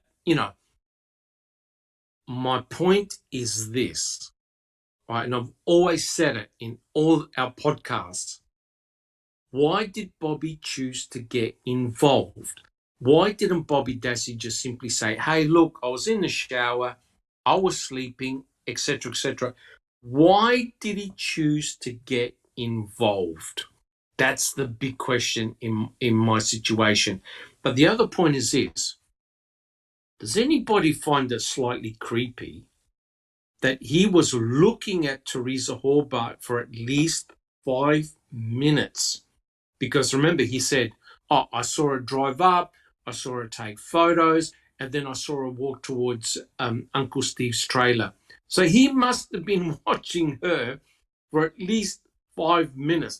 Is anyone slightly concerned about that? Comments, guys. Who's got a comment? Sunshine Christina. I find all of Bobby's movements that day suspect because he's been dishonest, right? We know Correct. from the computer analytics that he was not sleeping when he said he was. And so if he's lying about what he was doing prior to Teresa's arrival, how do we know he's not being dishonest about what he was doing after her arrival? And I wanted to make this point. I wonder if Bobby, when he followed, if he doesn't have anything to do with what happened to her, I wonder if because he followed her off the property, if he didn't see something, maybe a car on the side of the road or her pulled over on the side of the road. I wonder if he didn't see something that is pivotal to what actually occurred, because he did follow her. And that is a real possibility. It's obvious. It is obvious that he did not want to associate himself with Teresa Hallbach in any way, apart from saying, oh, yeah, I saw her drive up, I saw her take pictures, and I saw her walk towards my uncle's trailer. That's it, right? Because he could have well had seen something, right, which is so frustrating because if he admitted that he had seen something, like she had broken, her vehicle was stopped on the side of the road, it immediately would have, Stephen Avery would not be in the situation he is now, nor Bobby's own brother, right? But he chose not to say anything further. Sunshine Christina. And you have to wonder if the reason he has always adhered to the state's narrative from the beginning, if they didn't have something on him. Like, I know that we are not supposed to, that by the narrative, they didn't find out about the porn on the computer until after Brendan's arrest. But what did they have on him already that had him willing to separate himself from the family? It just it boggles the mind that he was so quick to throw his brother and his uncle under the bus. Right, and correct me if I'm wrong, but if you poach a deer, you can potentially end up in prison. Is that correct? The penalties, yeah. I you know can. that you lose your hunting license, and hunting's a big deal to Bobby. So, and I know you can face a fine. And I Correct. also think that there's such weird happenings around that deer at that time. Yes. Odd that they didn't take a sample of the blood. It's the only bloody scene found on the Avery property, and it's virtually ignored. And That's correct. To wonder why. That's correct. And there are a lot of bizarre things involving that deer. I'm not even sure whether there was one deer or two. And there was a CASO report, I forgot the lady's name, who said she alleges that the Dassey boys were involved in poaching deer, right? So that allegation has been made that they're obviously poaching deer on property where they shouldn't have been. Jack 61. Yeah, back to answer your question about originally about Bobby seeing Teresa pull up, get out, take photos. I mean, to me, if he stood there and watched her like that, and he's allegedly getting ready to go hunting, it's a bit stalkerish, if I'm honest. If that actually happened, it's a bit stalkerish. I'm not saying he's a stalker. I'm not saying that. I'm just saying it. Yeah. Just stand there and watch her. Come on. I bet you Sunshine Christina is going to say it's almost Gregory Allen-like, right, Sunshine Christina? It is. It's creepy. It's very, very creepy the way that by his own words, he is basically staring out the window at her, and it's Correct.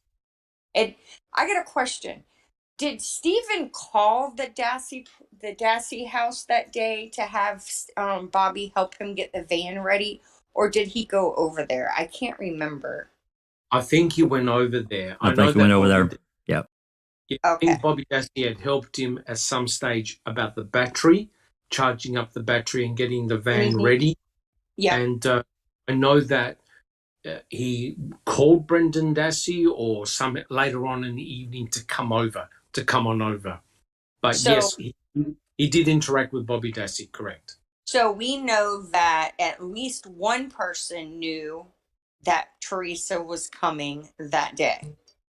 So, you know, Yes, so because this narrative that he lured her to the property is correct. you know, bogus.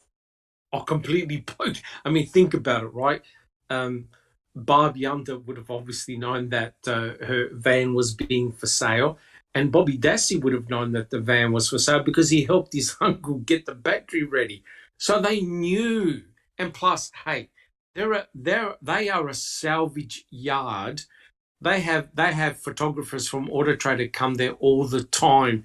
Teresa Horbach has been there for many, many times. It's no big deal, right? Ken Kratz is trying to make it as though it's some massive, nefarious activity. Hey, I've got cars, photograph them and put them in Auto Trader. Well, now, what's so nefarious about that, Sunshine Christina? Well, when you have nothing to make your case, you have to use the most ridiculous things. And it's correct. Just ludicrous. It really is, because if he Correct. wanted to lure her, he would have not brought her to his house where many 100% correct. And used his own phone and called Auto Trader and left a paper trail. You left the paper. Correct. Yeah, it's just ridiculous. Thank you, Sunshine Christina. Neverly, do you have a comment? I do. I don't think that losing a hunting license would be a good enough reason, even for Bobby, to sell out his brother, if not Stephen, let alone Stephen, because we are talking about some humongous implications besides being the biggest douchebag in the world for going against your uncle and your own brother, your baby brother, 16-year-old. Come on. Correct. So I think that Bobby got scared shitless, honestly, and made a deal with the devil, not knowing, who knows what they promised Bobby. Who knows what they told him? It's not a big deal, just, blah, blah, this and that. Otherwise, we're going to come after you. And having, let's say, a guilty conscience, he decided to, oh, yeah, I guess. And they say it's not a big deal. Just like they lied to Brendan and said, hey, just tell us this and you can go. Nothing's going to happen. We're friends. You're like my son. I'm like your dad, blah, blah. You know what I mean? I think that Bobby made that deal with the devil. That scene of Bobby, all red-faced, looking like a wreck, pointing at his uncle in the court. Oh, shocking. That was shocking. That's shocking. And imagine his mother being there. No matter how, I'm a mom. No matter how protective you are, you'd be thinking, oh, wow, what the hell happened here? Yeah. So I think that Bobby got screwed royally, or he's really that bad that he wanted to save his own skin. That's the other alternative, that he was protecting himself. I have a question. Yes. Sorry, Jack 61. No, you're fine. And it ties right into what Neverly was saying, and well, everybody really. But how many here, raise your hand, virtually or whatever, how many here think that it could have just been as simple as when they, during this November 9th interview, this audio interview, they said, look, motherfucker, it's going to be you or him. Make your choice. And I'm paraphrasing here, but you get what I'm saying. It could have been as simple as that. It could have been as simple as that. So, Bobby had... Neverly. I'm so sorry that you said that. No, go. Because Jack as we said, Ken himself said Bobby was the last one who saw her alive. So just picture, have that play in your head in the interrogation room or wherever they interviewed him and say, okay, well, the person that saw her last is the killer. So why That's don't you right. think about that, Bobby? Yeah, 100% correct. And I think Bobby Dassey, he was lent on. He had to make a decision then and there. But it doesn't answer my question. It still doesn't answer my question. And the question is, why did he open up his mouth in the first place? Sunshine Christina. Because foolishly, no one, even after what happened to Stephen, trained these people not to talk to the police. That's, you know what I mean? I don't know why any of them, Mr. and Mrs. Avery had the right idea, right? Their interviews are Correct. basically, I'm not talking to you, can't help you. Correct. I don't know why any of them, and they pressured them, they scared them, they threatened Earl with the salvage yard, with the EPA. That's right. That's right. And I think Bobby probably had dirt in his closet. I mean, we know about the stuff on the computer. I think there's likely other things that he was doing that he shouldn't have been doing at the time. And I think he just wanted to steer them anyway away, but not at his door, right? So go look at Steven. Don't pay attention to me. So, but Right. I don't know if that answers your question. No, it doesn't. No, it doesn't. Look. One thing, who was it? Judge Hazelwood, I think, said the Averys and the Dasseys, they're a very tight-knit group. They don't like the police, right? They stick to themselves. They do everything by themselves. They don't like the police. Bobby Dassey opened the door. He opened the door to point to Stephen Avery. Bobby Dassey could have said, look, guys, I saw nothing. I was asleep. I was in the shower. But he chose to speak up. Do you know why? Why? Neverly. I'm asking you guys, why? Oh, I think it's guilty conscience of some sort. I think that they got him. I think that Bobby did something, he felt bad about it, guilty, like scared, not like, oh, I feel bad and that's it. No, like really scared. And I think that they talked to him the way they talked to Brandon, that he got scared. And as you said, he had to make a split second decision and he went with the state. And seeing him in the, in front of the court, hanging out with Wiegert and Fassbender was nauseating. Correct. Just correct. wrong. But I think it's more fundamental than that. It would have been pretty obvious that Stephen would have said very early on, well, after I went into my trailer, after I paid Teresa Hallbach and I went into my trailer, I went to go to my sister's place and Bobby was gone. His blazer was gone, right? So here's the implications. Hadn't Bobby said what he said, he would have had to explain why he followed or was in close proximity to Teresa Hallbach. How was he going to explain why he was in the same location, same time as Teresa Hallbach had left the property? Because Stephen would have told the investigators, I saw her leave. I saw her drive down Avery Road and turn left on 147. Oh, by the way, I went over to my sister's place and I noticed that my nephew's blazer was gone and he had gone hunting. With hunting, you have weapons, right? So that would have put potentially Bobby Dassey in a predicament. How was he going to explain, well, I don't know why I followed her or why I'm in the same location as she was? And imagine if the police then check his computer and find all that torture porn with images resembling Teresa Halbach. Do you think Bobby Dassey would have been screwed? Yes or no? Definitely thrown in the mix. There's Of no doubt. course. Yeah, no doubt. Of course. Absolutely. Yeah. So, Sunshine Christina. He definitely would have been screwed. And you know, I just thought about something.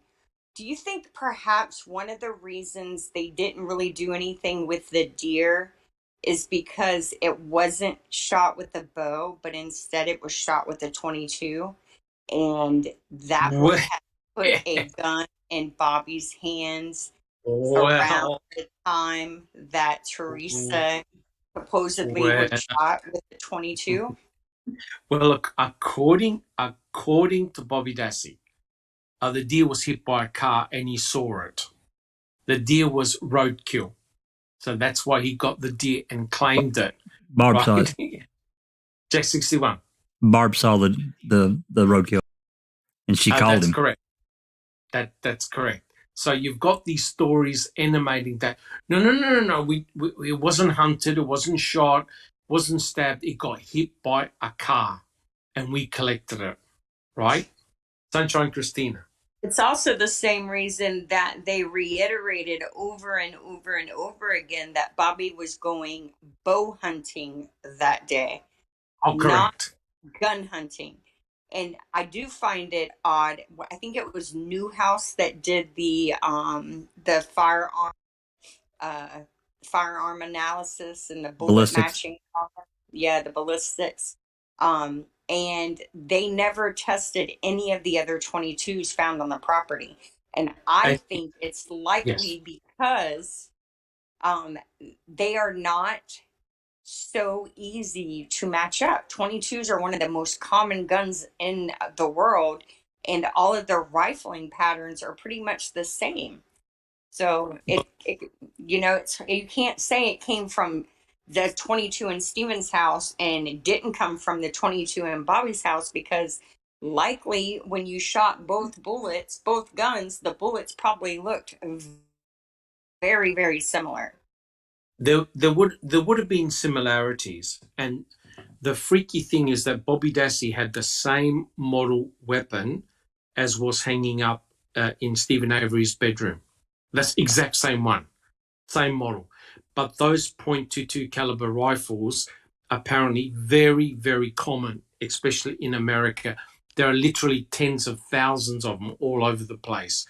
And you're correct, Sunshine Christina. But I have no problems of the weapon in Stephen's bedroom firing item FL, item FK. Roland Johnson admitted that he had fired over 3,000 rounds from that weapon all around the garage. So we can explain item FL. But you're correct. Sunshine Christina would have looked really bad if he happened to have a rifle in the back of his blazer, right? Because then you start putting two and two together. Bobby Dassey follows Teresa Halbach out to go hunting. Teresa is found with 2 bullet holes in her skull. Now, that's not going to look too good for Bobby. Neverly. And to recall, his soon-to-be stepdad, Scott Tadich, frantically wanted to sell Bobby's 22 for $100. Correct. Sure made that comment. And he was actually asked that in court, and he looked like he was dumbstruck. He goes, no, that's not true. That's not true. So I don't know where the truth is, but you're correct. There were allegations that he was trying to sell a .22 caliber rifle, and he got a phone call. Remember the phone call he received at his work, that one of the Dassey boys was in a complete panic because of some clothing or blood or whatever like that? Neverly. Yes, I wanted to say that from a frantic teenager. Correct. Yeah. Correct. And, the scary thing is, I don't think we're going to find out the truth unless someone confesses, right? unless someone, and I can't get the image out of my mind where I saw Bobby Dassey in the hallway in the courthouse with Tom Fassbender. Remember that picture? And I'm thinking to myself, how in the hell can you interact with law enforcement, the very same investigators that put your uncle and your own brother in prison for life? To me, that just looks so, so bizarre. All right, guys. Well, look, I'm conscious of the time. I think we've gone well past 2.5 hours. What I'd like to do, if possible, is to stop it here. I don't want to rush the remaining questions. We'll definitely finish the podcast next week because we've had a lot of fantastic discussion. So, guys, are you happy for us to stop the podcast here? Are we all good? Yes. Sounds good, Doc. Yeah, because I don't want it to go too long. We've got a lot of good comments, and I'd just like to say that a big thank you for everyone that came on chat to listen to the podcast. Some really excellent questions, and it's been fantastic. So, guys, we'll leave it here. I promise. I promise. Next week we will finish this chapter. So next week's podcast should be relatively short. So, guys, as we do tradition, we'll go through the panel. Tell us how you're going and what you've been up to. Alice.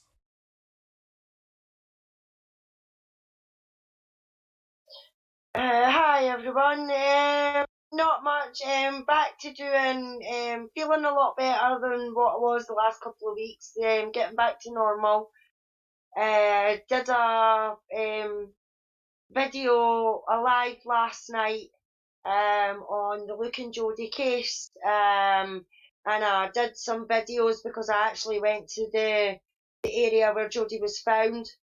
And a lot of people have said, well, look, could have went this way and that way and this way and things like that to get away from the scene and not have been seen. So I wanted to prove that it wasn't that easy for him not to have been seen, no matter what direction he went in. So I showed those videos and that last night, and I got a lovely message from Sandra earlier on saying that she had watched it and she was pleased at the way that I had shown how the scene is and things like that. So very, very pleased with that. So hopefully be back doing them again soon. Fantastic. I'm really glad that you've taken that on. That's a huge case. A huge, huge case. I was very fortunate to have interviewed Sandra Lean. I think that's one of the best interviews I've ever done. It was just awesome, and I learned a lot, and there's still a lot to learn in this case, for sure. Jack 61. Yeah, thanks to everyone that came and to the podcast today. Been a lot of really great discussion, a lot of good recap. I think it's good for all of us. It's we can call each other out and these different things that actually we feel that happen, and a lot of stuff we have to still speculate on. It's good for I Correct. think pass on history to some of the newer people that have come on since we've all been doing this. We had a really good podcast with Christina the other day. It was kind of a marathon, 4 hours, but we did cover 2 depositions, and it was really interesting. And I don't think any of us can reiterate enough how important those depositions are. They're pure gold to me. They are. I mean, they do get a little long, and I think we all realize that. But I think us doing the way we've been doing it with the interactive reading, I think that does help. It helps me. I don't know about everyone else, but it certainly helps me, and I want to continue that. I don't want to burn everybody out with depositions. However, at the same time, I think we need to continue that. For the open mic tomorrow, though, go ahead. I was going to say those depositions are pure gold.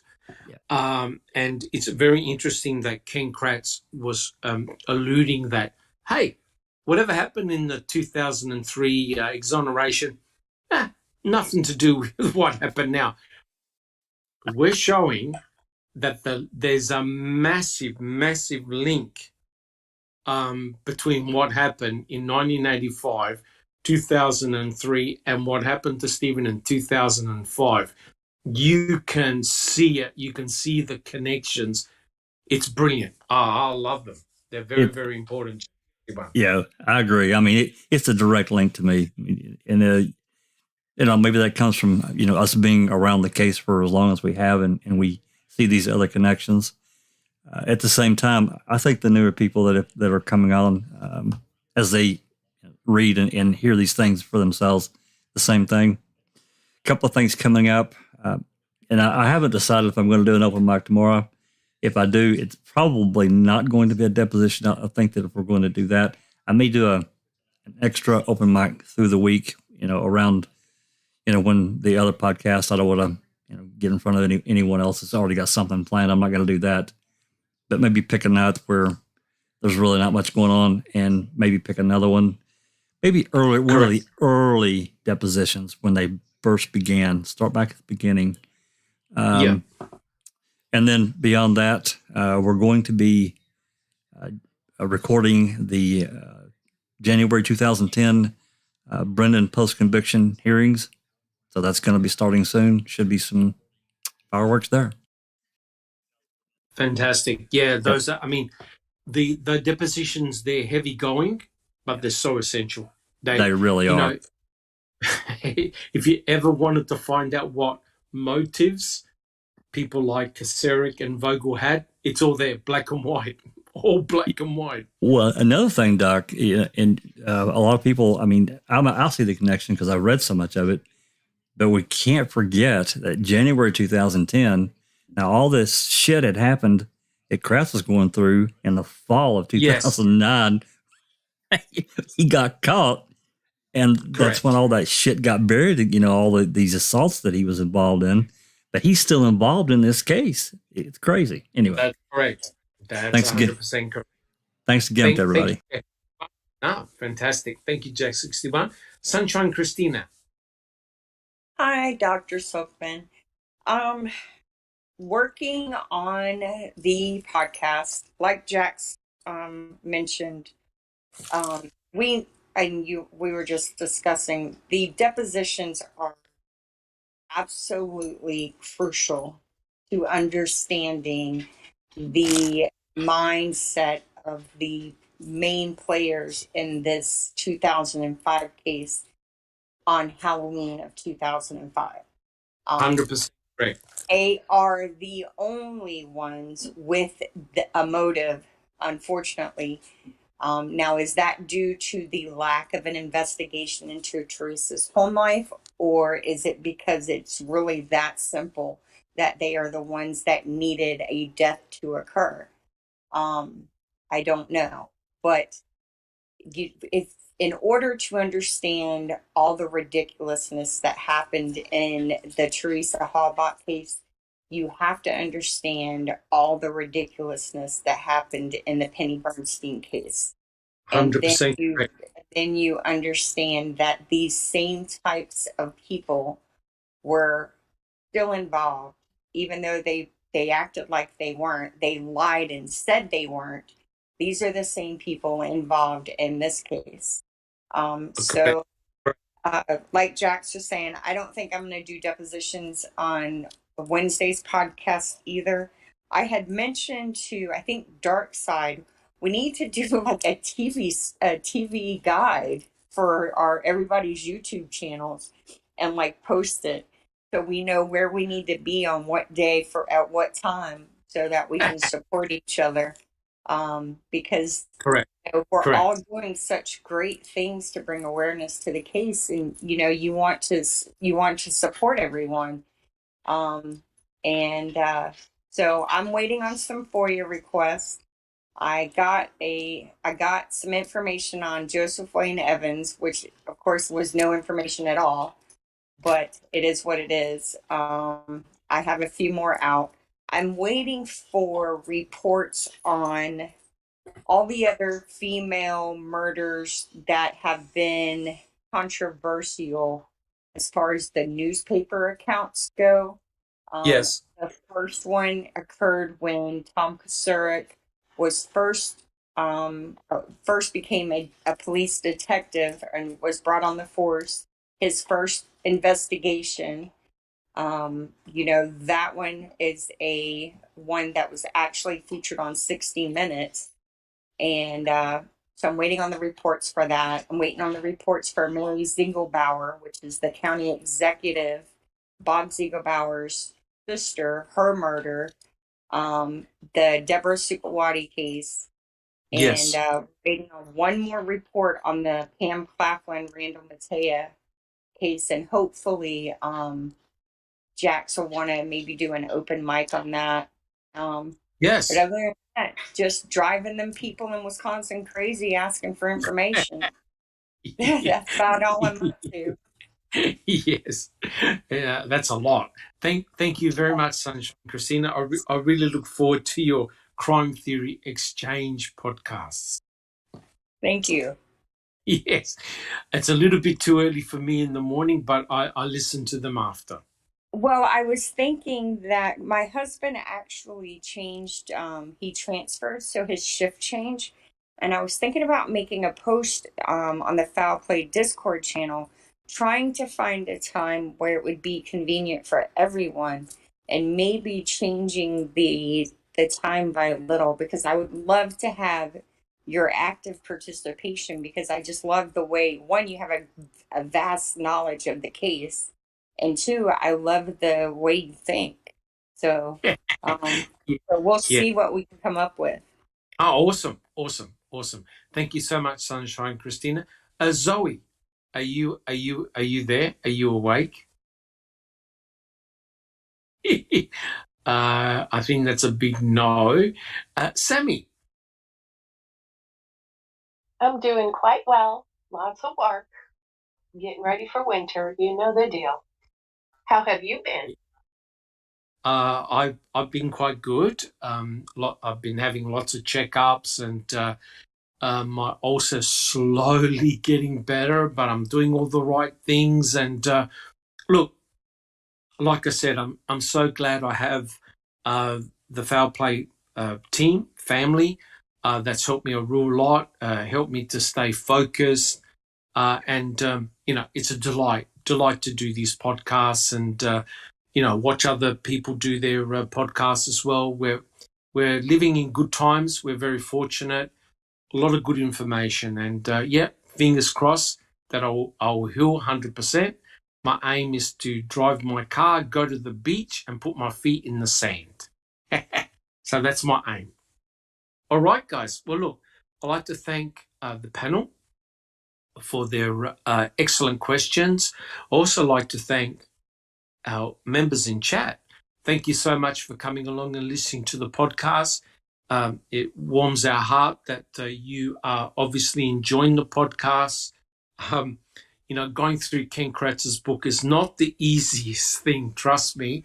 I go to weekly therapy sessions like probably most of the panel do after reading the book, but it is important to give it due diligence. That way we learn more.